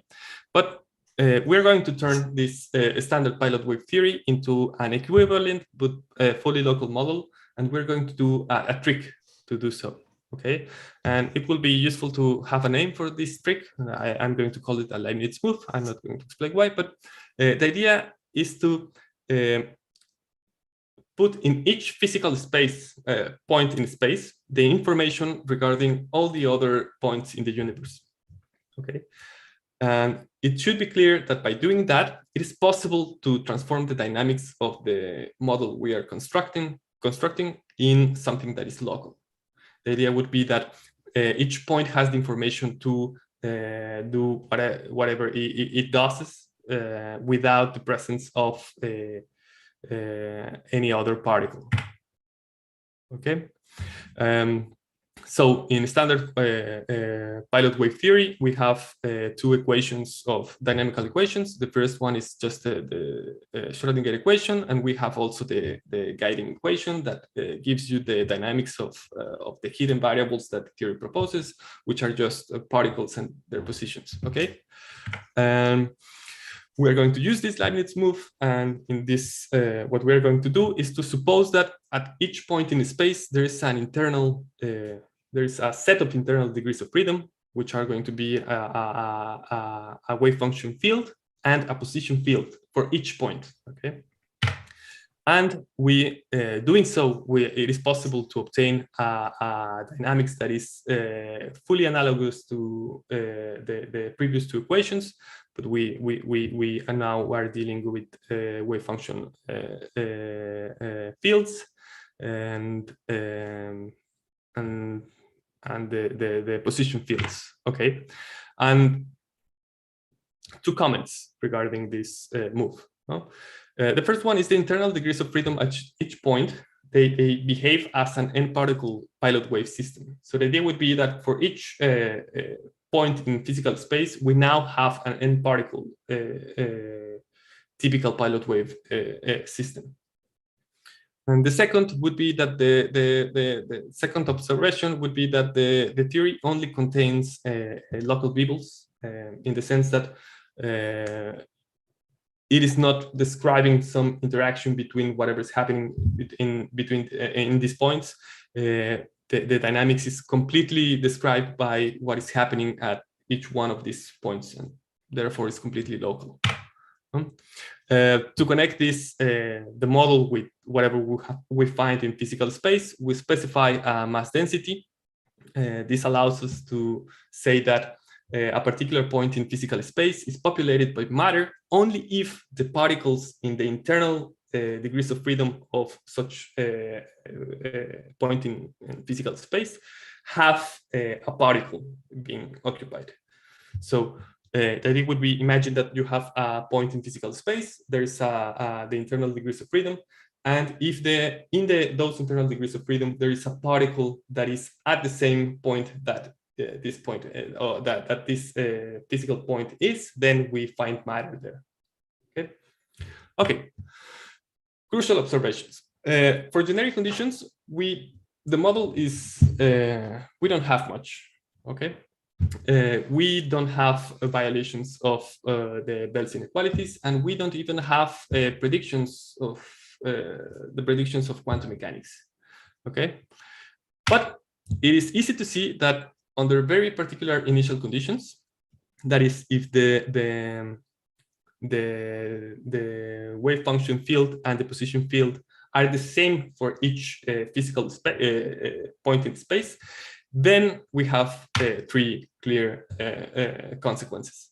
The first one is that the points become suddenly coordinated, and we have a dynamics that seems like it is describing some universe where things interact causally, but in fact, we just have points that are being coordinated. Second, we are able to recover all the predictions of the standard pilot wave theory. And three, where we have the violations of Bell's inequalities. 2 and 3 are related, since in pilot wave theory, we have violations of Bell's inequalities. Okay, I'm not going to go into the details of this, but the question becomes, well, how can we achieve such an homogeneity condition? And in the paper, we discuss 3 ways of doing it. The first one is by putting it by hand.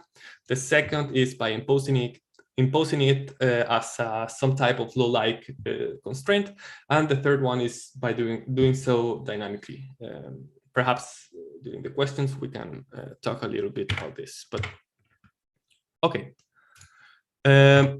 Regarding the problems that superdeterministic theories seem to have, what can we say about our model? Well, I think that it is interesting to note that our model shows that it is possible to create a superdeterministic model that doesn't have the kind of problems that people feared. As it should be obvious, the conditions required to have a workable model are not as complicated as people thought they would be. The second point is that, well, it has as much explanatory power as the standard pilot wave theory has. And the third is that the model shows that explains why settings independence is violated for Bell-type experiments, but it doesn't say that settings independence should be violated in other types of experiments in science. So there is no threat to experimental science.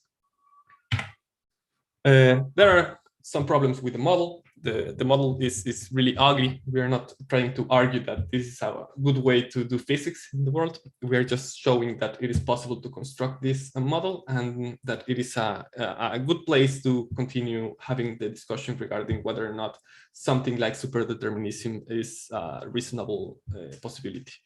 In more detail, the model seems to require an absolute rest frame. Second, there seems to be a disconnect in the model between what we can call the ontology of what is really happening according to the theory and what we can have contact with.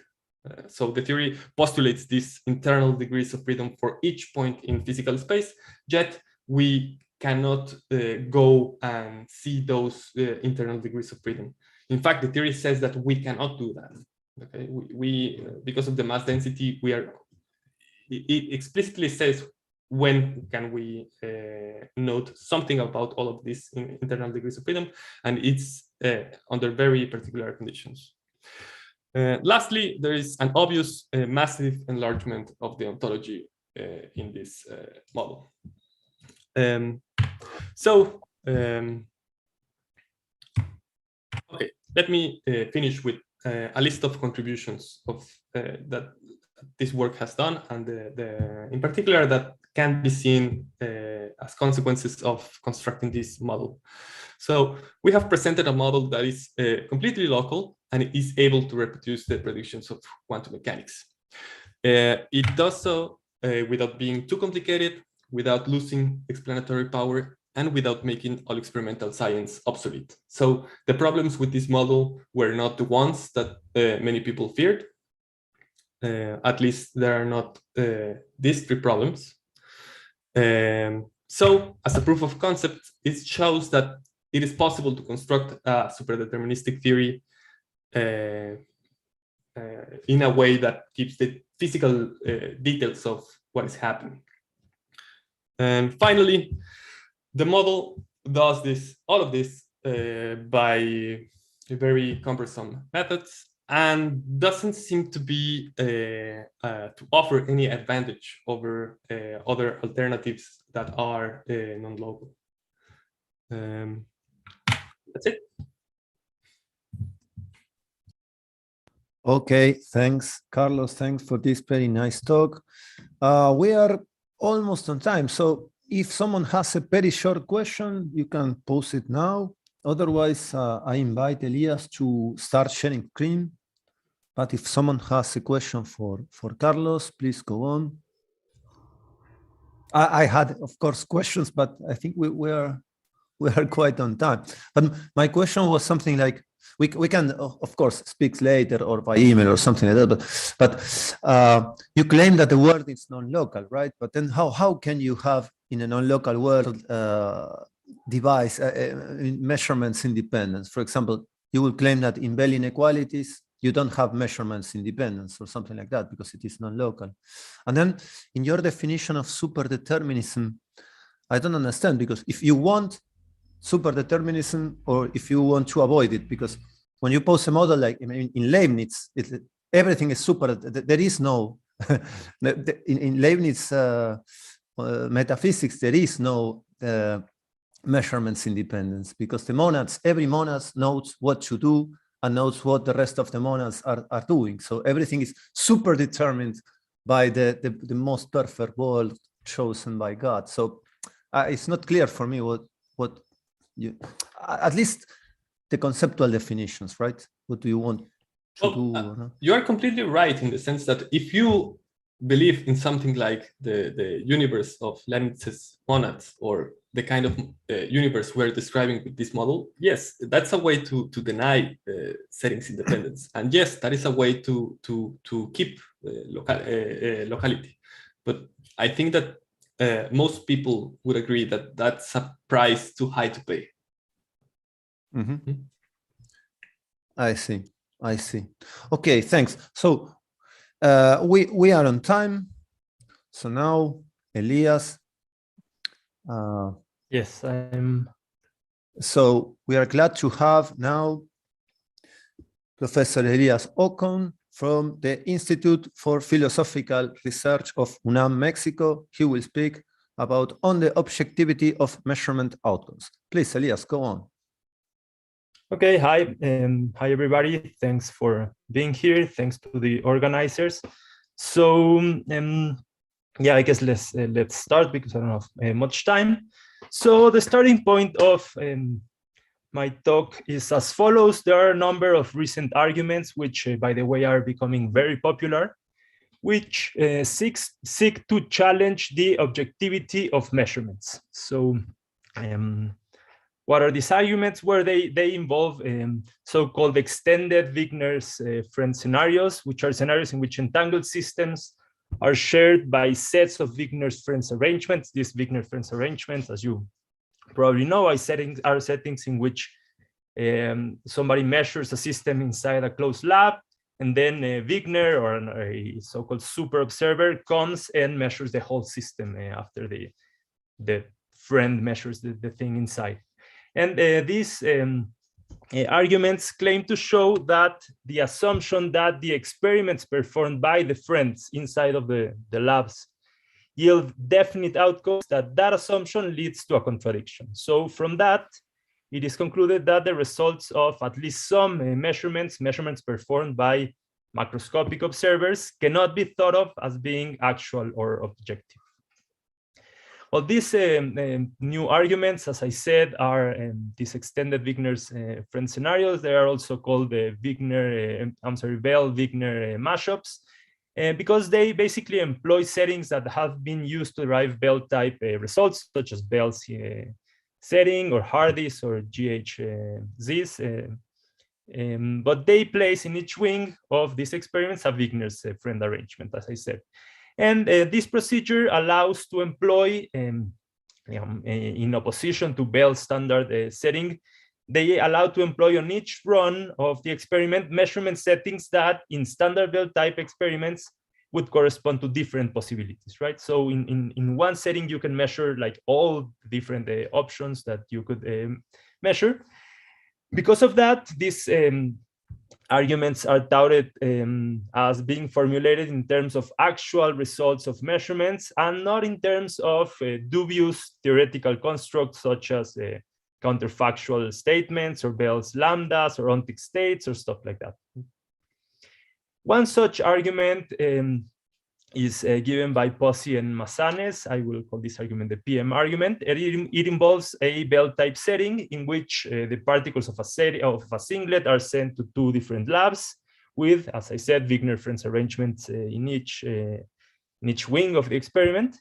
And by assuming that the friends obtain definite outcomes, an inconsistency is claimed to arise. Another such argument is offered by Zukowski and Markiewicz. I'll call this argument the ZM argument. And they also use an extended Wigner's friend scenario, but this time they, instead of using Bell's setting, they used GHC's arrangement, which is a variant of a Bell type argument. And Similarly to PM, they conclude that any attempt to introduce an actual outcome for the friend's measurements leads to a contradiction, to a logical contradiction. These two arguments are in fact motivated by a more famous result by Frauschiger and Renner, and I'll call this the FR argument. And FR considers an extended Wigner's friend scenario again, this time modeled by another variant of Bell's theorem, namely Hardy's paradox. And the home conflict in this case is argued to arise from the assumption that quantum mechanics can in fact be applied to macroscopic systems. And from that, they conclude that quantum theory cannot consistently describe the use of itself, whatever that means. I'm not sure if I understand what they mean by that, but we will come back to this. So what am I going to do? In this work, I will offer a detailed examination of these arguments. I will first show that the first two, the PM and ZM arguments, depend on a mistaken assumption, which leads to invalid predictions. Therefore, it is not that the assumption of definite outcomes leads to trouble, but that such an assumption coupled with this unwarranted assumption leads to inconsistent results.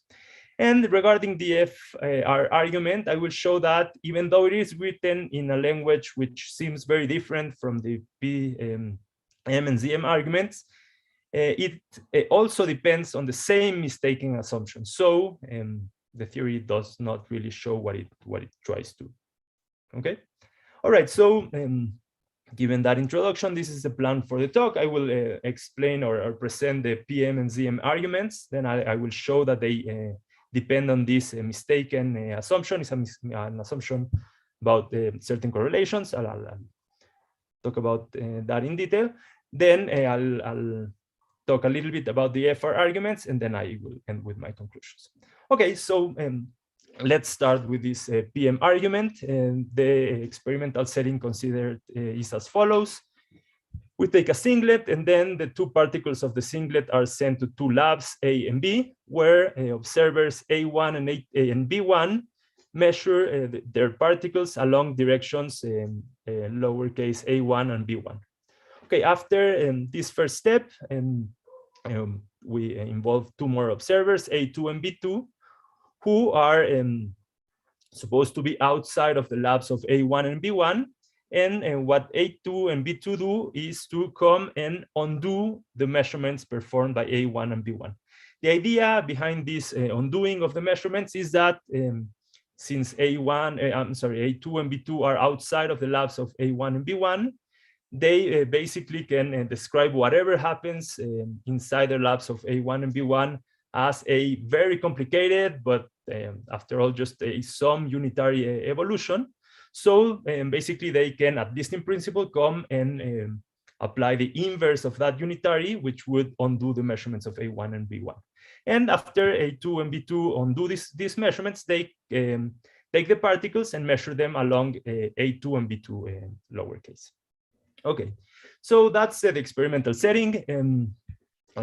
How is the actual argument constructed? Well, PM assumes that all observers involved in the experiment obtain actual objective results when they measure. And as a result of that, there must exist a joint probability distribution for all the results, namely this probability P of A1, B1, A2, B2. Given that there is such a probability distribution, then one can calculate the marginal probabilities for a pair of results. And with those marginal probabilities, one can calculate the expectation values of products of results, which are what I call E sub A1, B1, etc. And there's this well-known theorem by Fine, which shows that if one takes a joint probability distribution and from that one computes these expectation values, then such expectation values must satisfy the CHSH inequality. Okay, so the assumption of there being a joint probability distribution leads to the CHSH inequality. Okay, so that's one part of the argument, but then one employs quantum mechanics to make predictions for these expectation values. And well, we start with the simple ones, and that is the expectation values of the product of results between, say, A1 and B1 or A2 and B2. One notices that those expectation values simply correspond to a standard Bell scenario in which, for example, between A1 and B1, they receive a singlet, they make their measurements. So, and the same for A2 and B2. So one concludes that the quantum prediction for these expectation values are simply given by the standard quantum prediction. For the mixed correlations, that is the correlations between, say, A1 and B2 or B1 and A2, one can reason as follows. For example, A1 measures its particle and updates the state according to the result she obtained. And then to calculate the correlation between that result and the result of B2, she simply evolves the state on the other side, but of course that evolution is simply an identity, right? Because B1 measures, but then B2 undoes that evolution. So the state is the same it was for the state of A1 relative to B2 is the same as it was for B1.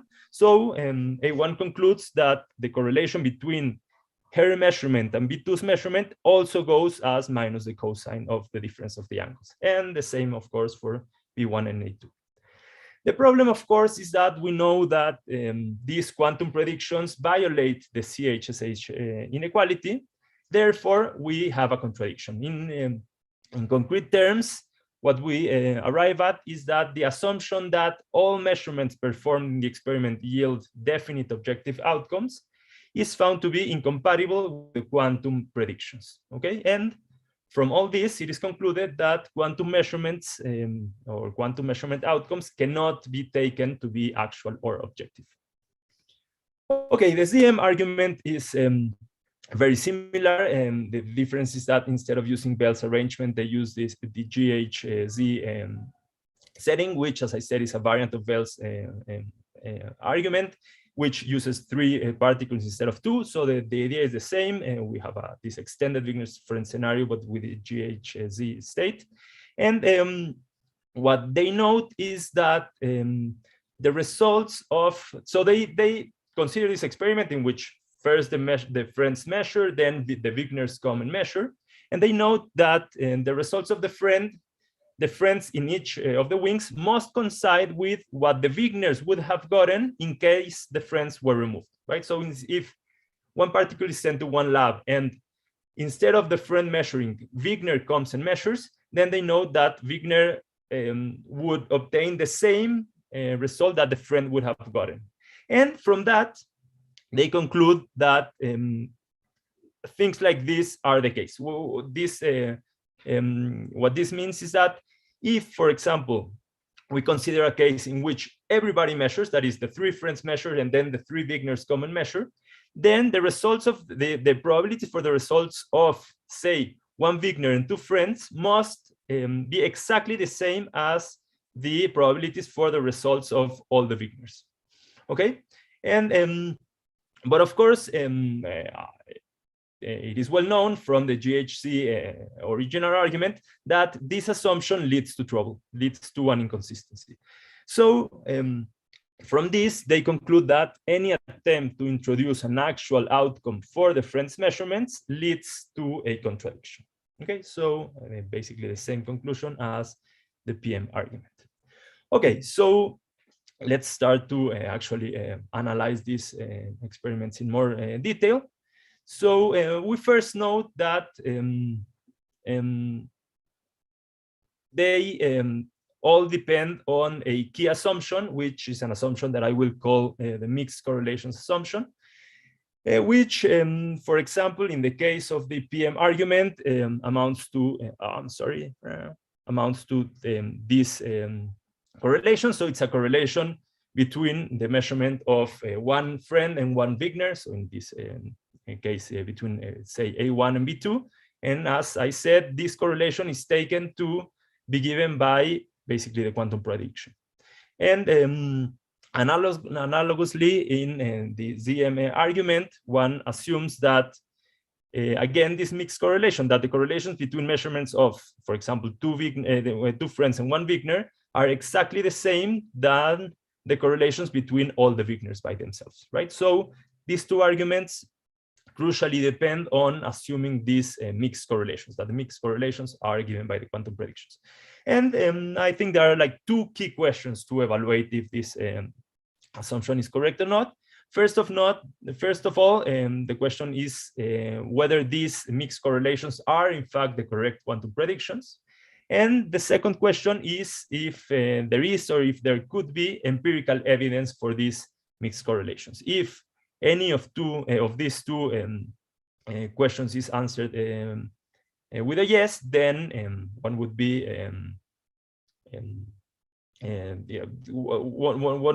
get into trouble by using this assumption in a theorem. Okay, so before trying to answer those two questions, let me just make an observation.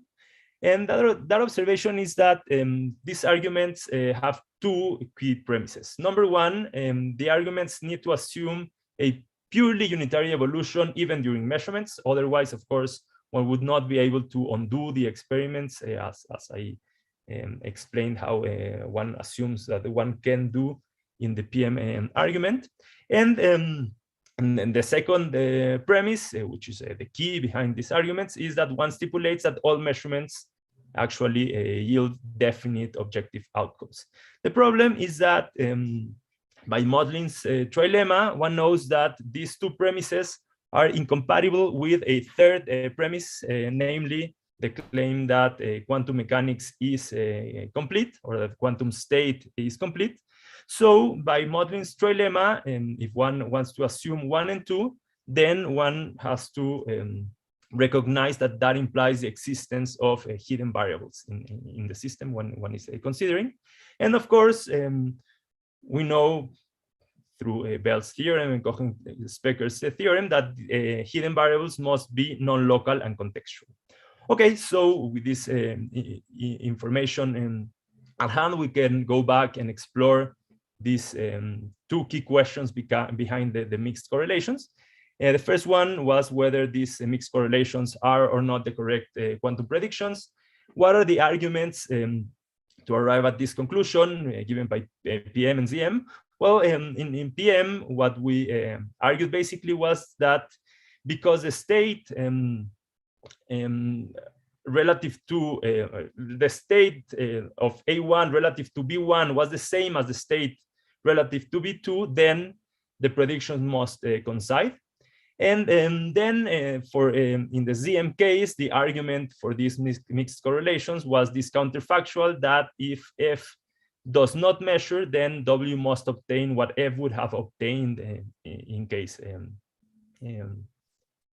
W is who measures, right? However, as we just saw, one is implicitly presupposing in these arguments hidden variables. And of course, as I said, hidden variables are contextual and non-local. So with this in mind, we can see that these two arguments are in fact not valid. For example, against the first argument, we know that given that hidden variables are present, that predictions arise not simply from the state, but from the state plus the hidden variables and the context, even a remote context. So this straightforward argument simply fails. And against two, the second argument, we know that the counterfactual seems true, but the point is that by contextuality, if F indeed does measure, then that could change the result of W. So the fact that if F would not measure, then W would obtain the same result as F is irrelevant to derive conclusions in the case in which F does measure. Okay, so we conclude that these two arguments indeed fail, and in fact the force behind these objections against these arguments is the observation that in truth, quantum mechanics or standard quantum mechanics cannot really make predictions for these mixed correlations. The idea is that, we can come back to this in the questions if you want, but the idea is that basically the ambiguities or vagueness of the standard measurement, of the standard framework regarding measurements forbids precise and concrete predictions for these experiments using the standard framework. The other key questions was whether these mixed correlations are empirically required, and my claim is that by construction, the mixed correlations cannot be empirically accessed. And the point is that by doing the measurements, one completely erases all records. So one cannot really compare the results of, say, A1 and B2. And more generally, it can be shown that any time order of the operations of, say, the PM experiment implies that at least one of the expectation values cannot be measured. Therefore, not satisfying these mixed correlations does not imply a clash with experiments. So in sum, we conclude that not satisfying the mixed correlations does not lead to trouble, which was a key part of this argument. So we conclude that these arguments are not really valid. It's useful to illustrate all my claims with a concrete example. So what I did is to take a pilot wave theory and compute with that hidden variable theory the predictions for the PM arrangement. And well, here are the results, and just a few observations. First of all, we know that as expected, these mixed correlations, the A1, B2, and B2, B1, A2 are not given by the quantum predictions. They're given by something else. Of course, one can show, which was a key part of the argument, that these predictions do satisfy this CH-SH inequality. But of course, doing so, since one cannot experimentally violate it with these sorts of experiments, does not lead to trouble. And the other observation I want to make is that, as I said, the hidden variable theories are explicitly non-local and contextual. So one could worry that one would be able to use them to do signaling, to send signals faster than light. In particular, for example, one can compute the correlations between, say, the measurement of A1 and A2, which are given by a term that has to do with the difference between the angle between A1 and A2, as one would expect. But note that this correlation depends also on the angle employed by B2. So it seems that A1 and B2 could construct a protocol to communicate. For example, B2 can choose an angle such that it fully erases the correlation between the measurements between A1 and A2. So this could seem problematic. However, we remember that by construction, observers don't have access to correlations between their first and second measurements. For example, A1 and A2 cannot compare their results because A2 fully erased the records of A1. So basically, the conclusion is that even though it seems that one could use these things to send signals faster than light, one in fact cannot do so. Okay, let's now say a few words about the FR argument. As I said, the FR argument is what motivated these other two experiments. It also employs an extended Wigner's-Friend scenario, this time based on Hardy's arrangement, which is another variant of Bell's theorem. And this theorem is cast in terms of a no-go theorem, which argues for the mutual incompatibility of three premises. Number one, C, which stipulates the consistency between the observations of different observers. S, which stipulates that measurements have single outcomes, and Q, which stipulates the universal validity of quantum mechanics, that is valid at all scales. This argument is cast in terms of epistemic notions, such as, for example, agents expressing certainty on such and such beliefs, or agents changing their beliefs on hearing the results of others, etc. And the point is that even though it is written in a very different language, it can be shown that it also depends exactly on the same mistaken mixed correlations assumptions as before. For example, in the theorem, one uses claims such as if F finds X, then she knows that W will find Y with certainty, which again, it can be seen as it's a mixed correlation. And the upshot of all this is that the theorem is not valid. Okay, so To conclude, as I said, recent arguments try to challenge the objectivity of measurements. However, they depend on a mistaken assumption regarding mixed correlations. It is not then that the assumption of definite outcomes leads to trouble, but that such an assumption coupled with this unwarranted assumption regarding mixed correlations leads to inconsistent results. And moreover, I show that this mistaken assumption can be traced to a lack of recognition that hidden variables with their inevitable contextual and non-contextual and non-local nature are being postulated. We conclude from all this that these arguments fully fail in challenging the objectivity of measurements. Thank you very much. Okay, thanks, Elias, for this very interesting talk. And now we have some time for questions. Please, if someone has a question, write it down in the chat.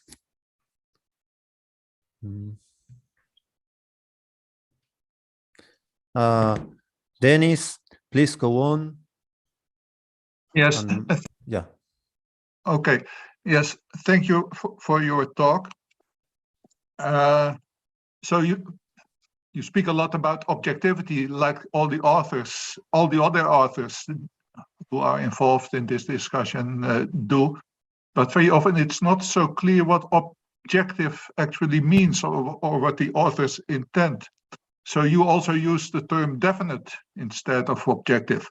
But I think that all the authors acknowledge that if someone makes a measurement, he or she will find a definite result. So there will be one result of which he or she will become aware. But what is at issue in this so-called objectivity question is whether other observers looking at this system of the first observation will see or observe or measure the same result. And what these inequalities seem to show is that that's not guaranteed. But that comes close to contextuality. So I think that the contextuality which you emphasize actually is very close to this non-objectivity between quotation marks that's signaled by many of the authors. I'm not quite sure whether I've made my question clear. So yeah, I think I do understand your point, but I'm not sure I would agree. I think that the objectivity these authors have in mind, and it's also what I have in mind, is something like stipulating that after, say, I don't know, Alice measures, then the world is such that Alice obtained a result and all observers agree on what that result was. And I think that that is independent from the measurement of Alice being or not contextual, which has to do with which actual results she obtained, depending on the details of how she performed the experiment. So contextuality has to do with the result depending or not on the method to arrive at the result, and objectivity on the result being the same for everybody. And what I think I showed is that while these arguments argue that one cannot assume the sort of objectivity that I was describing, that these results are mistaken and they do not challenge at all any theory, or at least theories that do hold objectivity in the sense that I described. I don't know if I don't know if I understood your question, if I was clear. Yeah, I think you understood my question. Well, it's a difficult question. So can I ask one other thing? So I remember from the description given by Healy, I think in a 2018 paper, of the experiment proposed by Pussy and the other guy, that it was a bit more complicated than what you showed, because they also involve different frames of reference with different time orders. Yeah, I think that Pussy and Massanes did not, as far as I remember, they did not involve different frames of references. Some other people did. But I think that I mentioned at some point that one can show that regardless of the order of operations, that is, regardless of which frame of reference one employs, one can conclude, for example, that one cannot experimentally prove the inequalities. So I have much more detail than what I was able to say in this 20 minutes talk, but I have this longish paper where I do mention what happens if one explores the issue from different points of view, etc. And I think that does not change at all my conclusion. Okay, thank you. I will look at the paper. Sure. Thank you. Thanks for your questions. Okay. We are almost on time, but we have 2 more questions, or one more question. I think that Jorge wanted to do a question. Please, Jorge, go on, but very short. Okay. Very short, please. Yes. Thanks, Elias. Very interesting talk. One question. I think the quantum erasure is well known. You can measure in one direction and then erase the result measuring a different basis. It seems to me that the main difference in this more sophisticated experiment from Frausinger and Renner is because they put people there and you are kind of erasing what they saw. And there have been some articles saying that it is very hard for a person to be in a Hadamard operator. Have you seen that? What do you think about that? Well, let me just make a quick, like a general comment. I don't think that, in the same way that I don't think that these arguments have something really interesting to show about quantum foundations, I don't think that the quantum eraser has something interesting to show. I think it's just the weird assumption, the weird conclusions that are derived are only derived because one employs a non-self-consistent theory, such as the standard arguments, the standard framework. So if one analyzes those settings with a theory that resolves the measurement problem, then one notices that there's nothing really strange going on.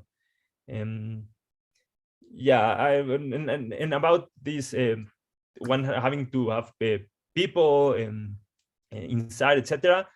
The point behind these arguments is that even though one cannot do that in practice, that if one assumes quantum mechanics to be like a complete theory and valid at all scales, then one can at least in principle consider these alternatives and see what they imply.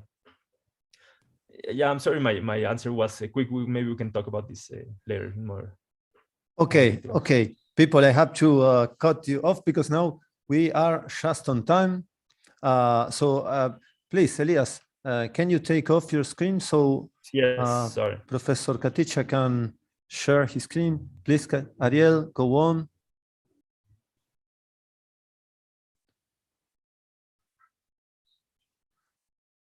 Okay, so now we are glad to have one of the keynote speakers of this conference, Professor Ariel Katica, from the Department of Physics of the University of Albany. So he will speak about quantum mechanics as a Hamilton killing flow on a statistical manifold. Please go on, Ariel.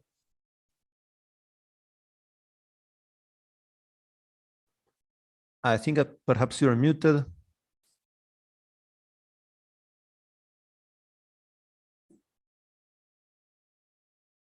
There, that's better? Yes, now we can hear you. Perfect. Okay. Tell me if there are connectivity problems at some point, because I'm always having problems here. I will let you know. I would like to start by thanking the organizers for organizing all of this, which is not only a challenge, but also has turned out very, very nice results. We've heard some very, very good talks here. And for being particularly accommodating with the fact that my health played a little trick with me earlier in the week, and I managed to switch my talk to the end, and now I'm okay, still under the influence of drugs. But if you hear anything sort of weird in my talk, that's probably not the drugs, is that the talk is a little bit weird. Anyway, so let me see, let me start.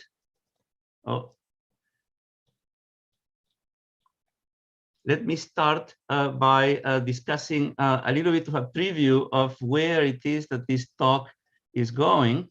I would like to to give you a list or classify, I mean, I'm sure you've seen this before, classify the various interpretations of quantum mechanics so that you can see where the entropic dynamics approach would actually land. If you try to put various interpretations of quantum mechanics and classify them according to being realist or anti-realist in the sense of are there the values of quantities are predefined, pre-existing, or whether they are created by the results of measurements, or whether the wave function itself is an epistemic construction, or the wave function is an ontic real object, then, well, clearly you would not find any theories over here, because if nothing is actually real, what the wave function is, well, that doesn't lead you to any possibilities here. But here you can have, under epistemic size, you can have interpretations such as Copenhagen, cubism, maybe a model, whatever. You can have quite a few there. If you insist that the wave function be real, you have things such as the early Schrödinger approach, or the Bohmian interpretation, or many worlds, and so on. And finally, if you're going to have an epistemic wave function, but assume that there are underlying real variables floating around, statistical interpretations will get you there. Okay, one of the reasons I wanted to show this little table is that tables like this are very, very useful in sort of guiding your thought, but they're incredibly dangerous in that they sort of hint subliminally to the fact that these are all the possibilities. Well, entropic dynamics, which is the version of the approach to quantum mechanics that I favor, is something that lands somewhere in between here. Entropic dynamics shares with the Copenhagen interpretation, for example, or even with Einstein, the fact that the wave function is completely epistemic. It shares with the Bohmian approach the fact that the position of particles, or the values of fields, for example, are completely ontic. The positions of particles are real. They exist out there. On the other hand, it differs tremendously from the Bohmian interpretation in that the wave function is completely epistemic as opposed to being ontic.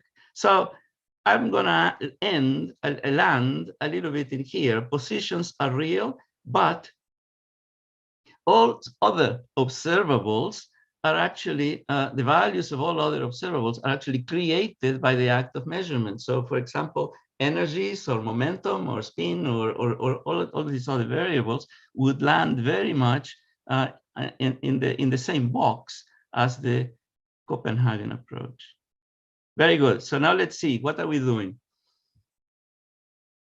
The subject is quantum mechanics, and unlike most of the interpretations that I had listed before, the goal here is not to take the mathematical formalism and append an interpretation to it. The goal is precisely the opposite. We start with a more or less clear interpretation of what's going on, and then we derive a mathematical formalism that applies to it. So we're reconstructing the theory. In the traditional approach, the Hilbert space comes first, which raises all sorts of questions. Why indeterminism? Why quantum probabilities? Where does the Bohr rule come from? Why do we have two modes of evolution of the wave function? And the ultimate question, what's real and what's epistemic? Those are questions that are very, very relevant in a Hilbert space first approach. What we're going to do is an alternative approach in which probabilities come first. So many of these questions are answered from the very beginning. The theory is obviously deterministic because it's about probabilities and so on, as we will see. But this raises all sorts of other questions, different questions. If you start from probability, where do you get wave functions from? Why are there complex numbers? Why is there a linear unitary evolution? Where do Hilbert spaces come from? So that's going to be the thrust of the talk, providing answers, making assumptions, and on the basis of those assumptions, providing answers to some of these questions. Very good. The starting point is ontological clarity. from the beginning, we have a clear idea of what's going to be real in this model and what's going to be epistemic. We are going to take the microstates of the theory to be ontic, and for simplicity, because we can actually do it for in more general settings, we are going to assume that these ontic microstates are discrete. So we have n possible ontic microstates. This could describe something like a die, an n-sided quantum die. We may not know what is the phase of the die that came up. But there is at all times, there is a definite side phase that is up. So put in other words, we might not know which slit in a double slit experiment the particle goes through. We do not know, but the particle goes through one or the other, very much as in the, for example, the Bohmian approach, discrete ontic microstates. The probabilities, however, are completely epistemic. We're going to write the probability of the phase J as rho J, because we're going to want these guys eventually to be coordinates on a manifold. The probabilities are going to be completely Bayesian, but not personalistic. They're not. These probabilities do not reflect my own personal beliefs. They reflect the beliefs of some idealized rational agent. So this is much more in the direction of the objective probabilities, similar to those of Ed James. And definitely they're not quantum probabilities. I refrain from calling these probabilities classical probabilities, because in this kind of context, there is only one type. There are no quantum probabilities at all. So it's just a single and neither classical, it's just probability theory. Very good. Our goal in this talk is going to be to study curves on an n-1 dimensional simplex, on the space of probability distributions.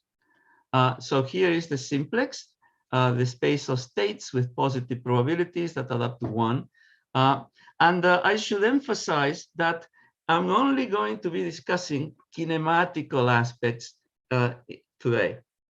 The reason is that while I want to study curves, but to do dynamics, it's not just a matter of studying curves on a space. You also have to study trajectories, which means that the parameter that labels points along these curves is supposed to be time, and the particular Hamiltonian that generates motion along these curves is supposed to be something that is connected with the actual clocks that you're using. So I'm going to just discuss a kinematical prelude to the true dynamics. However, we're going to see that a lot of the mathematical structure of quantum mechanics emerges at just this point. Very good. Some geometry. Here is the simplex, the space of probability distributions. A point in this space is a probability distributions. S is going to be the epistemic configuration space. The space of J's here, the microstates, that's the ontic configuration space. Here we draw a distinction between the two. That's a point. We're interested in curves. Curves have tangents to them. This is what eventually is going to describe velocities. The space of all possible vectors at that point is the tangent space at the point rho. And the space constructed with this base space S plus all the tangent spaces at all points is the tangent bundle. Very good. We can also invent another bundle, which comes from looking at the basic simplex, the base manifold, and discussing functions on it instead of curves. And we can discuss what happens with those gradients, or how do we describe the gradients of functions at that point. These are covectors. This is going to be the cotangent space at the point rho. And the question that here arises is, how are these covectors connected to vectors in the in this space, the tangent vectors, the velocities. In classical mechanics, we have a criterion for that. We associate the momenta, which are the objects that populate the cotangent spaces. We obtain those from Lagrangians. Here, we do not have a Lagrangian. That's the point of deriving these kinematical considerations and eventually even dynamics purely from probabilistic considerations. Here, we do not have a Lagrangian. So what we're going to do is we're going to decide right now that this problem has been solved, that there is such a thing as a covector here that is singled out.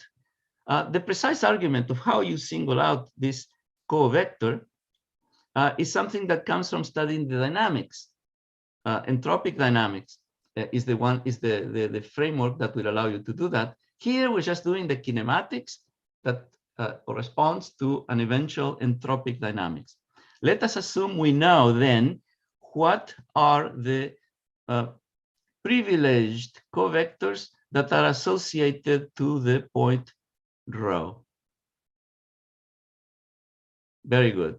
Just to tell you or give you an indication of where this is going, this space, the cotangent bundle, which consists of the base manifold plus all the cotangent spaces, is going to be the epistemic phase space. Phi is going to be the momentum that's canonically conjugate to rho. And again, to tell you more or less where this is going, eventually, this phi here will be the phase of the wave function, and this rho, of course, is going to give you the magnitude of the wave function. So this is how it is that these various quantities are being set up. But right now we have no dynamics. We do not know that we don't know anything really. It's just we have the geometry of this cotangent bundle. As a matter of notation, we're going to say that a point in this phase space is given by n coordinates for probabilities and another n coordinates for the phis. We're going to use a kind of composite index to denote whether you're talking about rhos or phis. Alpha tells you phi or rho, j tells you which phase of the die. We're going to have vectors in this space, and we're going to use Einstein's summation convention to describe them. The velocities are going to be given, vectors are going to be tangents to curves. Tau is the parameter along the curve. And I call it tau so that you see that eventually in some other talk, this tau would become time. We also have gradients. I use the tilde to denote the gradient on this cotangent bundle, which includes components along the rho direction and along the phi direction. And we can also express it in this way. Now, there is an important technicality here. It's going to turn out to be absolutely crucial in its consequences for quantum mechanics, namely that we're dealing with normalized probabilities. What that means is that if you look at, say, partial derivatives, such as these, this would assume that you're taking derivatives with respect to rho j, keeping all the other rhos constant. But if you have a constraint like normalization, you cannot do that. The rhos are not independent. So this technical problem is going to be solved in a rather general way by embedding the simplex of normalized probabilities into a larger space, which is like the positive cone of unnormalized probabilities. So I am really adding a degree of freedom when I do that. And of course, when I add a degree of freedom for rho, I'm also adding a degree of freedom for the corresponding phi. So our space here is going to have 2n dimensions, while we're really interested in a space of 2n minus 2 dimensions.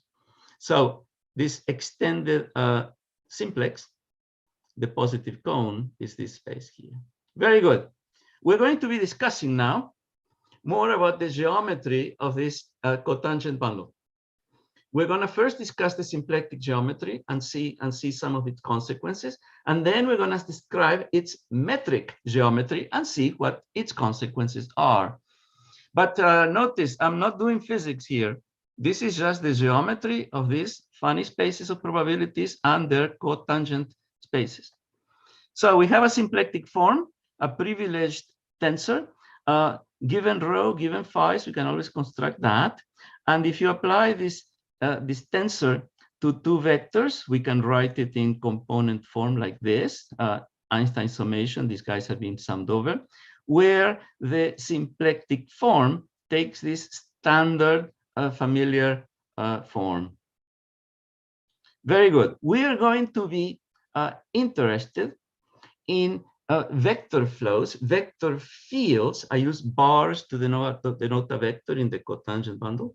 We're going to be interested in these vectors such that as you flow with them, the symplectic form remains fixed, is preserved by the flow. I'll mention in a little while, it will become clear why these are called Hamiltonian flows. The derivative that appears here is the Lie derivative. If you're familiar with it, great. If you're not so familiar with the Lie derivative, well, it's basically just a fancy version of taking directional derivatives in curved spaces and of general tensors. So this just says that the directional derivative of the symplectic form along the direction defined by this vector is equal to 0. So we're going to look at those vector fields that preserve the symplectic form, and these guys have an enormous significance for physics. Although now we're not doing physics, it's just geometry. This is going to be one of the central equations in the whole thing. By Poincaré's lemma, there is then a scalar function that I'm going to call h tilde. This is a scalar function on the cotangent, on the phase space, such that, and here we have a formula, the application of omega on that vector is the gradient of a scalar.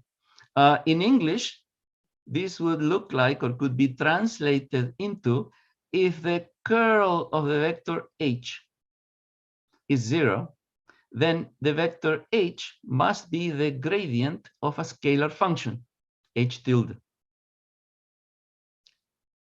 Very good. This is the more general way to say it. And if we translate this into components, what we get is something truly remarkable, because we have here that the rho dot is the derivative of the h with respect to phi, and phi dot is the derivative of h with respect to the coordinate with a minus sign. These are Hamilton's equations.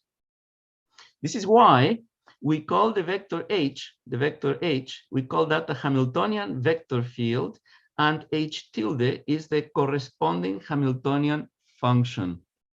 So if you just restrict yourself to flows, to Hamiltonian vector fields that preserve the symplectic form, the curves that will achieve that are such that there is a Hamiltonian and you obey Hamilton's equations. Furthermore, if you apply this symplectic form to two Hamiltonian vector fields, this is going to be equal to the Poisson bracket of the corresponding Hamilton functions. And furthermore, I'm going to use this equation in a second, the time derivative, the tau derivative of any function in the phase space is going to be given by the Poisson bracket with the Hamiltonian. So you can see how an incredible amount of the structure of physics, the structure of classical mechanics, is coming from purely geometrical considerations. This is central, because while these are purely geometrical considerations, it stands to reason that it might not be just limited to doing classical mechanics. And that's exactly one of the points I want to stress in this talk. This kind of formalism, the classical Hamiltonian formalism, applies to quantum mechanics as well. let's go back to the normalization constraint. I'm going to write the normalization. Here we're using the fact that we're moving in a space of probabilities, right? So probabilities are normalized. We embedded our probabilities in a larger space just because normalization is such a hassle, but we cannot ignore it. So here's the normalization of rho. We're going to write the normalization in terms of a scalar function. So of course, the constraint of normalization is that this scalar function until it vanishes. This is a constraint. Very good. That's going to be central because it says that nx, the scalar function n, generates itself a Hamiltonian flow. So this is the Hamiltonian function for a Hamiltonian flow. And if we write out what that is, we find that as you move along the vector n, the probabilities, nu is the parameter along these curves, the probabilities do not change. But these momenta, these phases do change by the parameter nu, which is independent of j. So what we are seeing here is that if you change the phases via constant, you generate an equivalent point in the space. In other words, we have by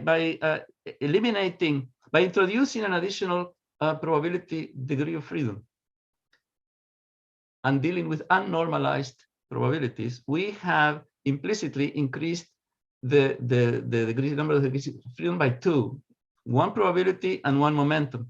We eliminate the additional probability degree of freedom by imposing the constraint on n. And we eliminate the additional degree of freedom on momentum by declaring that this phase here and that phase there are going to be completely equivalent. Let's do that more formally. We would like to have Hamiltonians that preserve normalization. But if NH is 0, then HN is 0. If N is conserved along H, then H is conserved along N, which we write like this, dH d nu is 0, which means that N generates a symmetry. In fact, it is like a gauge symmetry. And in quantum mechanics, this is manifested as saying that if you change the phase of your system by a constant, then you have an equivalent state, an equivalent epistemic state. And this is what is manifested in the language of quantum mechanics as saying the states of the system are represented by rays as opposed to by vectors in the Hilbert space. The other thing that appears here, of course, is the fact that H itself is gauge invariant, which is expressed in this equation here. This is going to be important towards the end of the talk. Very good. Having dealt with the symplectic geometry and the normalization constraint, now we deal with the information geometry of this phase space. Now, this is what is important here. Manifolds in general do not come equipped with a geometry, with a metric tensor. The glorious exception is the statistical manifolds, spaces of probabilities. These come automatically endowed with a metric tensor. Being a statistical manifold, there is a natural metric tensor, and it's rather unique. This is important. Well, without one qualification. There is a metric tensor that comes from information geometry considerations, and the metric tensor is going to be given by an expression of this form, where A and B are almost arbitrary functions. So the metric tensor of the extended statistical manifold of unnormalized probabilities is rather general. It's a general spherically symmetric space. This has an interesting hidden symmetry here, not at all apparent from the way I've written it here. In these coordinates, it doesn't look that spherically symmetric. The space of normalized probabilities is actually a sphere. So when you put rho equals 1 here, the normalization of rho equals 1, the object that appears is a nice sphere. Very good. So we do have a metric structure for the statistical manifold.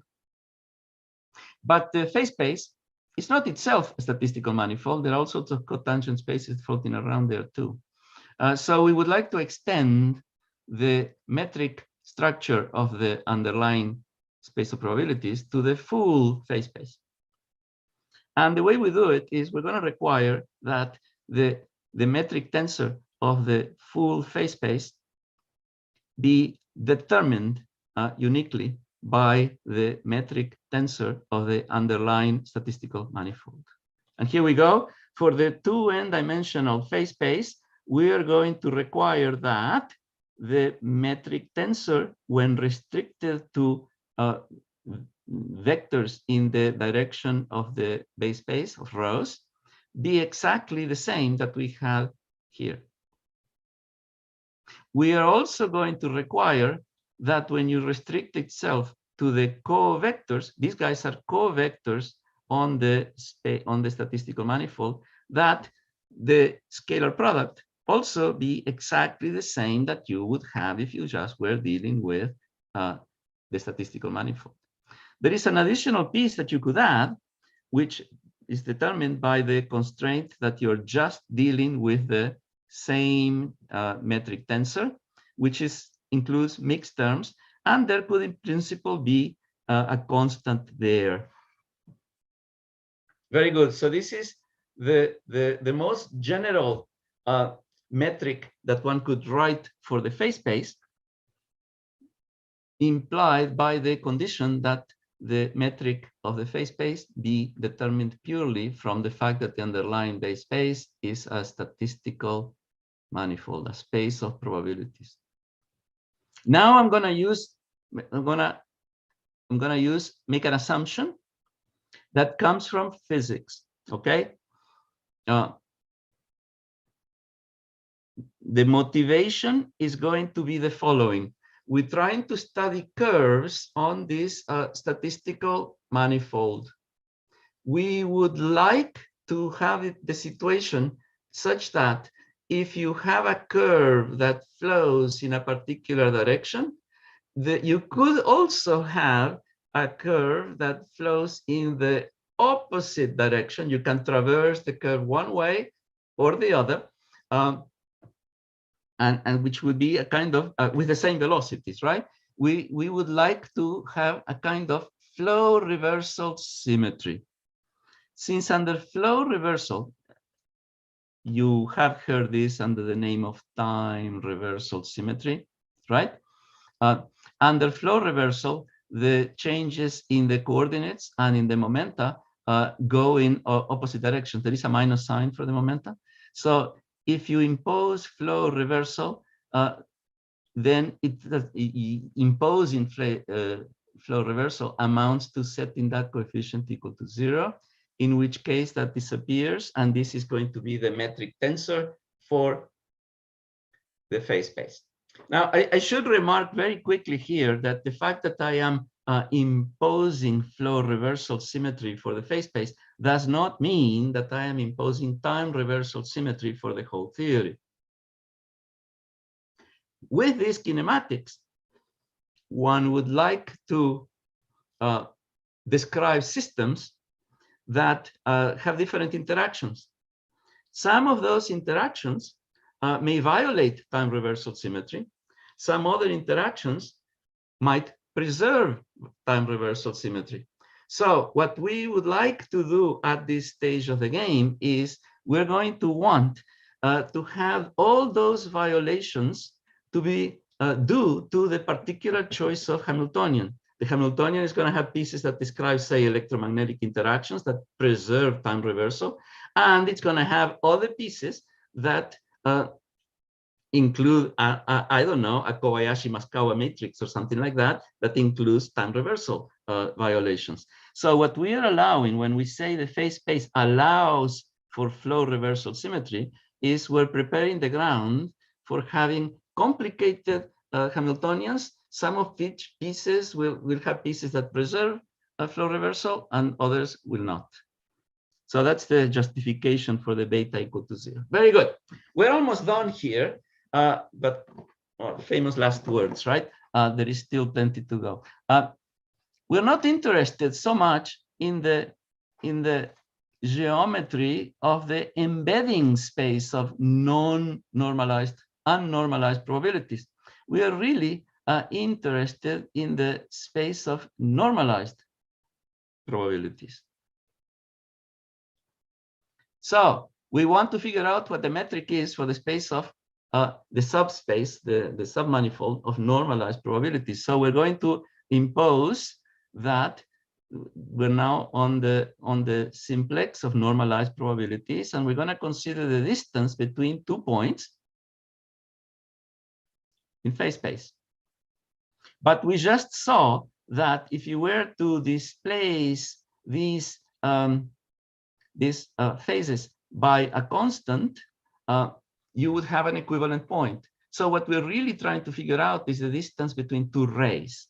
And the distance between two rays is going to be given by, well, the metric tensor, where here in the place where you have the momenta, you have the possibility of changing the point sliding along a given ray.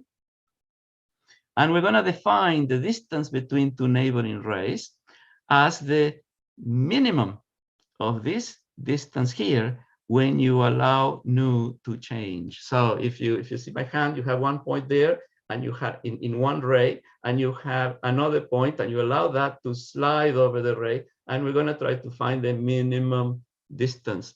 And when you do that, you get an expression. There are two.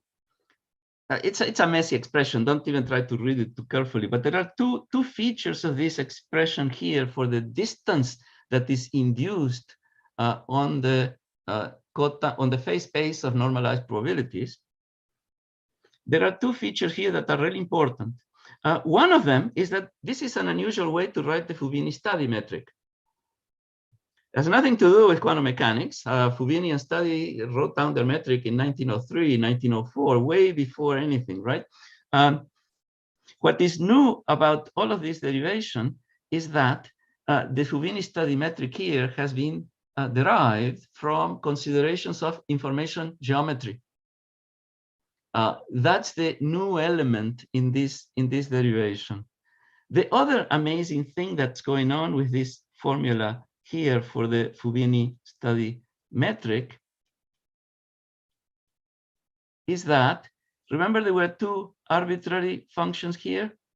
A has disappeared and B only appears on the normalization constraint surface. In other words, the particular embedding into the space, the phase space of non-normalized probabilities does not matter at all. Our curves that we're really interested, moving in the spaces of normalized probabilities, do not depend on what the embedding, the larger spherically symmetric space. So we're going to make a very convenient choice. Just set A equal to 0 and B equals to 1. Completely arbitrary, really. I mean, in some publications, I have written B as normalized, the chosen, the function B as being H bar. So it's just a matter of the units you want to use for your distances. The amazing thing about this choice is that it makes the embedding space particularly simple. It's a choice, but if there is a simple choice, why not make it? After all, our quantum dynamics will never probe these regions outside of the normalized probability submanifold. The fact that this is flat is very significant because this is going to be the Hilbert space. But let's proceed. Here is our metric. Then for the embedding space, with this particular choice, this happens to be a flat space. And of course, we can also go write it in terms of the components of the metric tensor. We can write it in this form. And once we have the metric tensor, we can do something that's pretty amazing, which is we can use the metric tensor to lower indices and raise indices. So suppose we take the symplectic form and we raise, take the inverse of this guy, raise the index, and we obtain, there is a minus sign there that's convenient for conventional purposes. We raise the first index here, and we get a tensor that acts on vectors to produce other vectors. And here's that tensor. And this tensor has a remarkable property. Namely, if you apply it twice, you get minus the identity. So what this is saying is that once you have a symplectic structure and you have a metric structure, you also have a complex structure. So by imposing a symplectic structure on our phase space, and then imposing a geometrical structure coming from information geometry, we have automatically introduced a complex structure into the picture. This is the reason why we use complex numbers in quantum mechanics and not, say, quaternions or octonions or whatever other field. These spaces are called Kähler manifolds. What we are doing here is dealing with a particularly simple type of Kähler manifold where the metric structure is coming from information geometry. And we're dealing, of course, with statistical manifolds.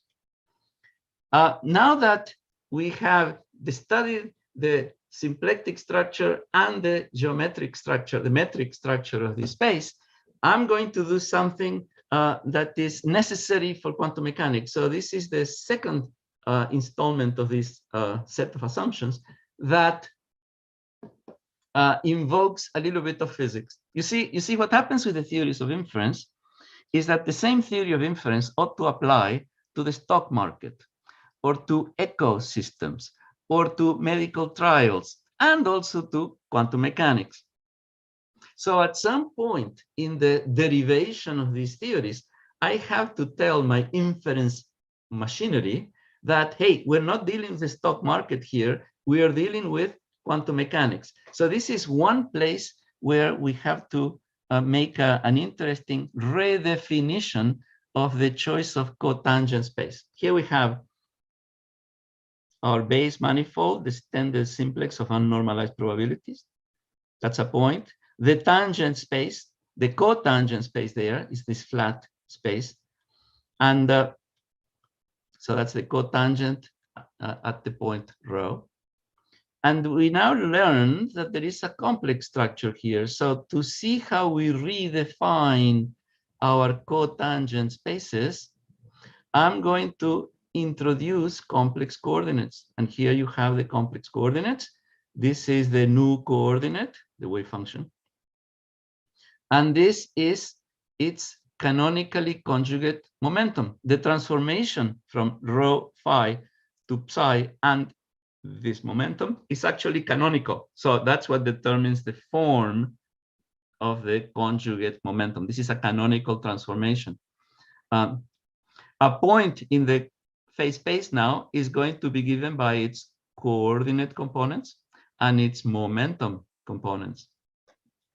And the complex structure is now given by this tensor that takes a very unique form, which amounts to saying when you apply this guy to something like this, you multiply the wave functions by I, as you might expect, and you are multiplying the complex conjugates by minus I, as you might really expect. So complex coordinates appear to be very natural in this setting, but of course, the way the complex coordinates work is that if I take a phase here and I add 2 pi, I end up describing exactly the same point on the phase space. In other words, phi and phi plus 2 pi are equivalent to each other. Phi is an angle. So what we are doing here is we are saying the cotangent space is flat, but opposite faces that differ by 2 pi, opposite faces of this square, are identified. We have to do this in both directions. In fact, the cotangent spaces are hypercubes of coordinate length, edge 2 pi, with the opposite faces identified. This redefinition of the cotangent space is crucial for quantum mechanics. It's going to be saying something like, if you have canonical momenta here, the phi's canonically conjugate to rho, the phases can be multi-valued. You can increase always by 2 pi, 4 pi, and so on. But the wave functions are going to be single valued. That's what's being introduced in this by this assumption, by this redefinition of the cotangent spaces. Very good. We're almost there now. We want flows described by either the vector H or its associated Hamiltonian that preserve not only the symplectic form, but also the metric form. These flows are such then that they're going to be Hamilton flows, and they're also going to be Killing flows. These Hamilton Killing flows, when you impose both of those conditions together, are such that second derivatives of H with respect to the psi's are 0, and second derivatives of H with respect to psi star are 0 too. So this is what this means, is that the Hamiltonian functions we seek are going to be bilinear in the H's, in the psi's.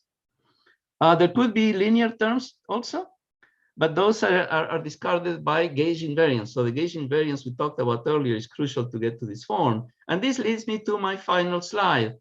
The flow, the Hamilton Killing flows are given by Hamilton's equations.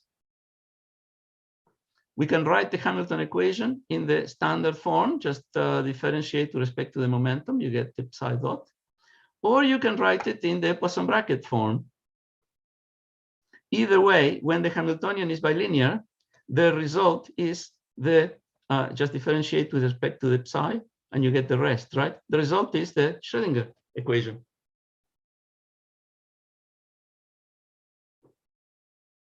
And it's linear. It's the linear Schrödinger equation. So this derivation explains the linearity of the Schrödinger equation. I should also say that because this is a linear Schrödinger equation, if you were to transform back into the rho psi coordinates, you would see the emergence of a quantum potential, which is what's responsible for all the non-localities and everything that there is in quantum mechanics. Very good. To summarize and conclude, the first and most crucial step is ontological clarity. The microstates, we decide on a set of ontic microstates, and then we try to fool around with the dynamics of probabilities. We never talk about the dynamics of the microstates. We're just talking about the dynamics of probabilities. The phase space is a cotangent bundle. The cotangent bundle takes the form of a simplex plus all the cotangent hypercubes. And this is what leads us to a definite symplectic structure. Information geometry leads us to a definite metric structure. The two together lead to a complex structure.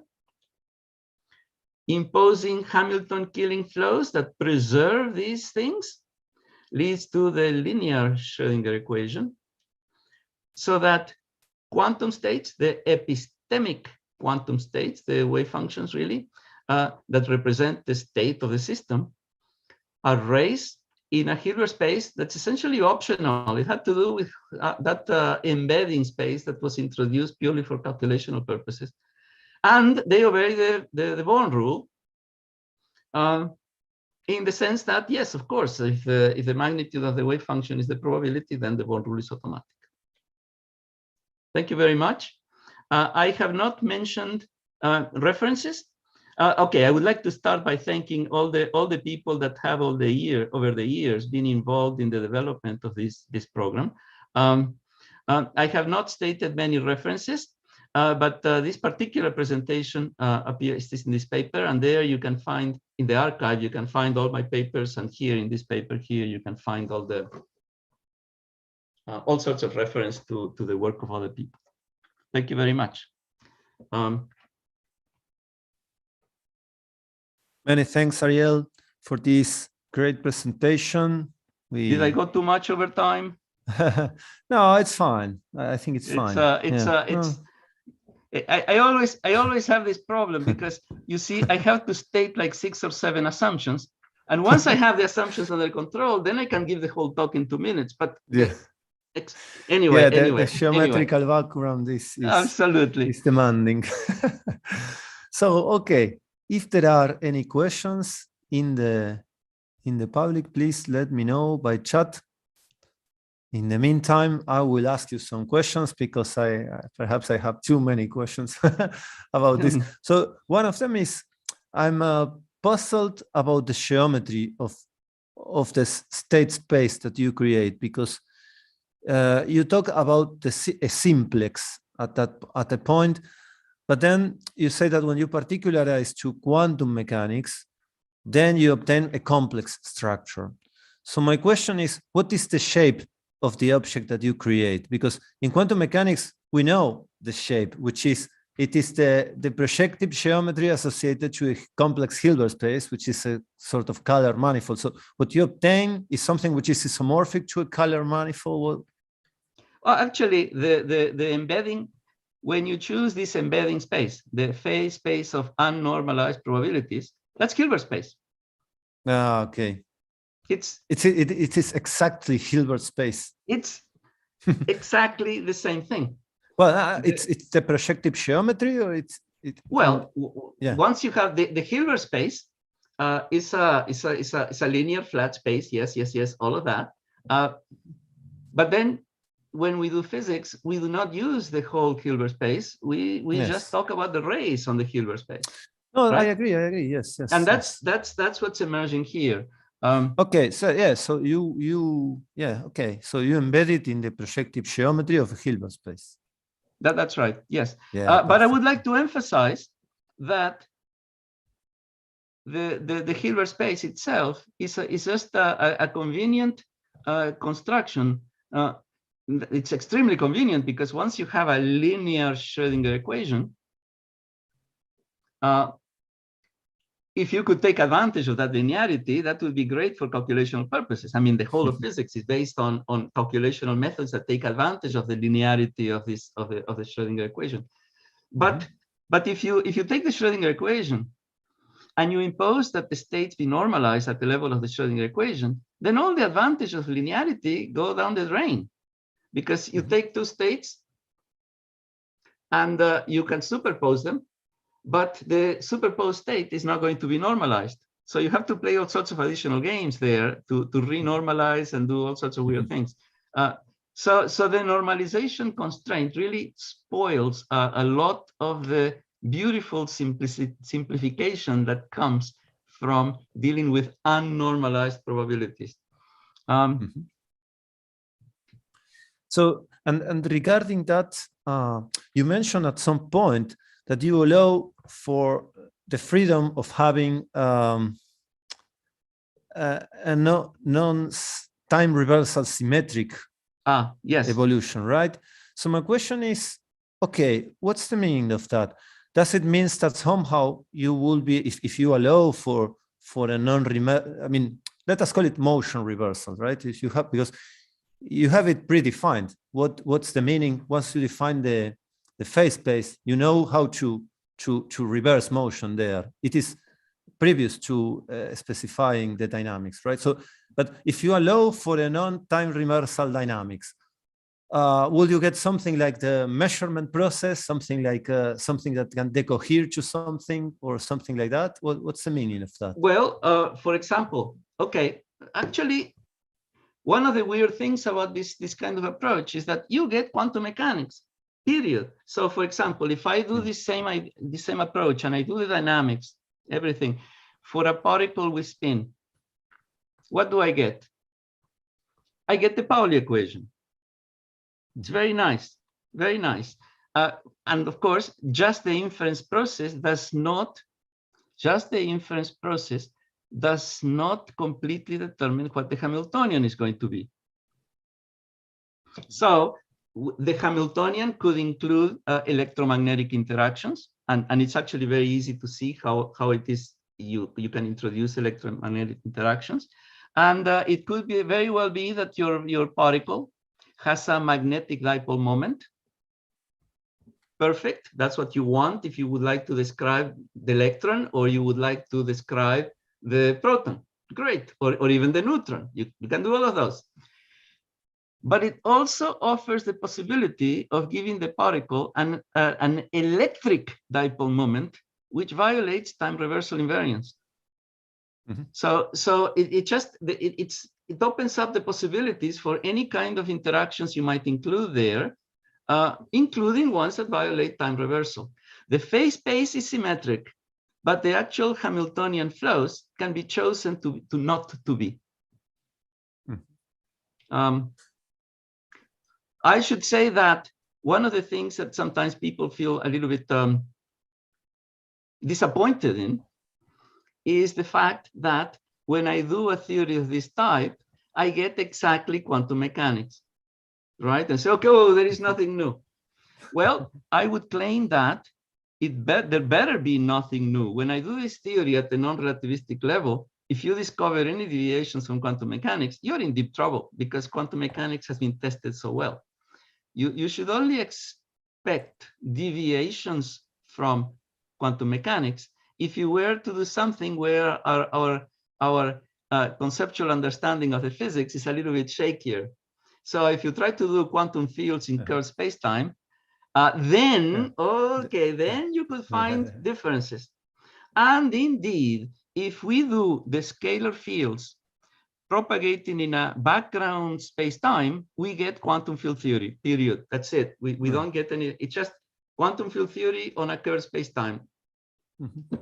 Fully relativistic and all, no big deal. But if you make the space-time dynamical, in other words, if you have this quantum field theory interacting with gravity, fully with a dynamical gravity, then you get differences. You get violations of quantum mechanics. You still have Hamilton killing flows. You still have all of that, yes. But the Schrödinger equation, the Schrödinger functional equation, is no longer linear. And so I would say that we have here a prediction of this type of theory. Quantum mechanics and its attending Hilbert spaces will no longer propagate in unitary, according to a unitary evolution, once you start including gravity into the picture. Okay, yes, thanks. I see that with this framework, you have a lot of more freedom to deform the thing when you jump outside, I mean, the non-relativistic setting. Yes. I mean, yeah, okay, plenty. But my previous question about non-reversibility has to do with this. At the beginning of the talk, you mentioned that the trajectories or the positions are real or determined, or like yes, like the Bohmian, but the rest of the observables are not. So what do you mean by that? My question is, isn't it possible to use these non-reversible, time reversal symmetric evolutions to model what happens in standard quantum mechanics during the measurement process? How do you cope with the measurement process? Okay, the answer is absolutely yes. But the time irreversibility that matters in this context is not the time irreversibility that comes from the beta parameter, setting beta equal to 0. Not that. Not that. It comes from deciding. I would like to say two things here. It's first, how do you do a measurement of, say, momentum in this theory? All that's real is position. How do you measure momentum? Well, you measure momentum by measuring position. Very much in the spirit of how do you measure spin? You measure spin in a Stern-Gerlach device by measuring position. So in the end, all measurements are positions. That's the only thing that's ontic. And this is what solves the measurement problem. You only have positions. Positions are definite at all times, unknown, but definite. So you just measure them, like Stern-Gerlach. Momentum, well, you have a wave function coming at you. You put a magnetic field.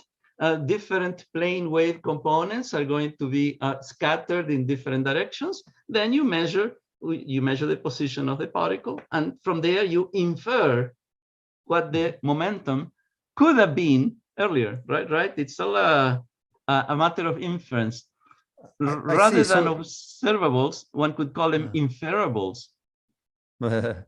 I see. So it is a sort of point in common with modern interpretations that have somehow a preferred algebra that is actual and the rest is only potential, like in Olympia's interpretation or tennis works. And absolutely. Okay. Yeah, and when by model you say model with the whole quantitative set of instruments that come from information theory, probabilistic theory, when you really put your probabilities to work, and you have statistical manifolds with information geometry, and the updating is going to be induced by using entropies, and you really use all that machinery of probability theory, then yes, you do get models that solve the measurement problem, no problem.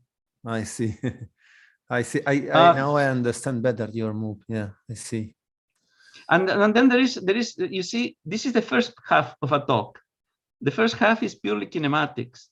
The second half is about what do you mean by time in such a picture? You see, probability theory tells you nothing about time. The same probability theory can be used for the stock market or ecosystems or quantum mechanics. But it can also be used for things that are completely static. You can predict the future, you can predict the past, or infer the future, infer the past, right?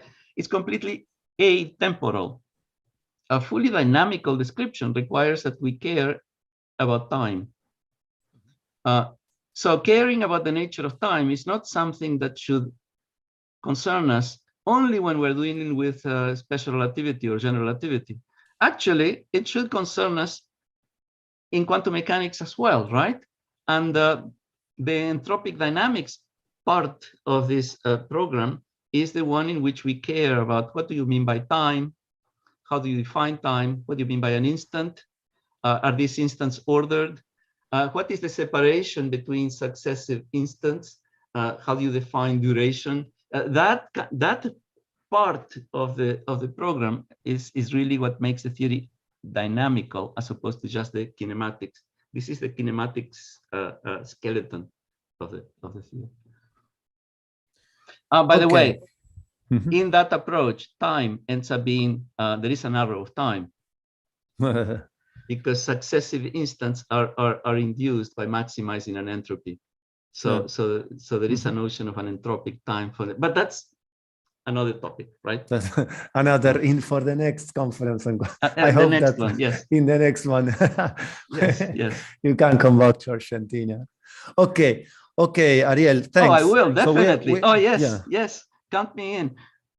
Thanks for being here. And so we close this morning section now, but don't forget that later in the afternoon at 2:00 Argentina time, we have the poster session. So you are all invited to come. There will be separate rooms where each participant will be presenting their posters, and you can ask them and have some chat and ask for details of their presentation. So, okay, we thank Ariel again for this great talk and see you later at 2:00. Thank you. Thanks. Bye. A ver.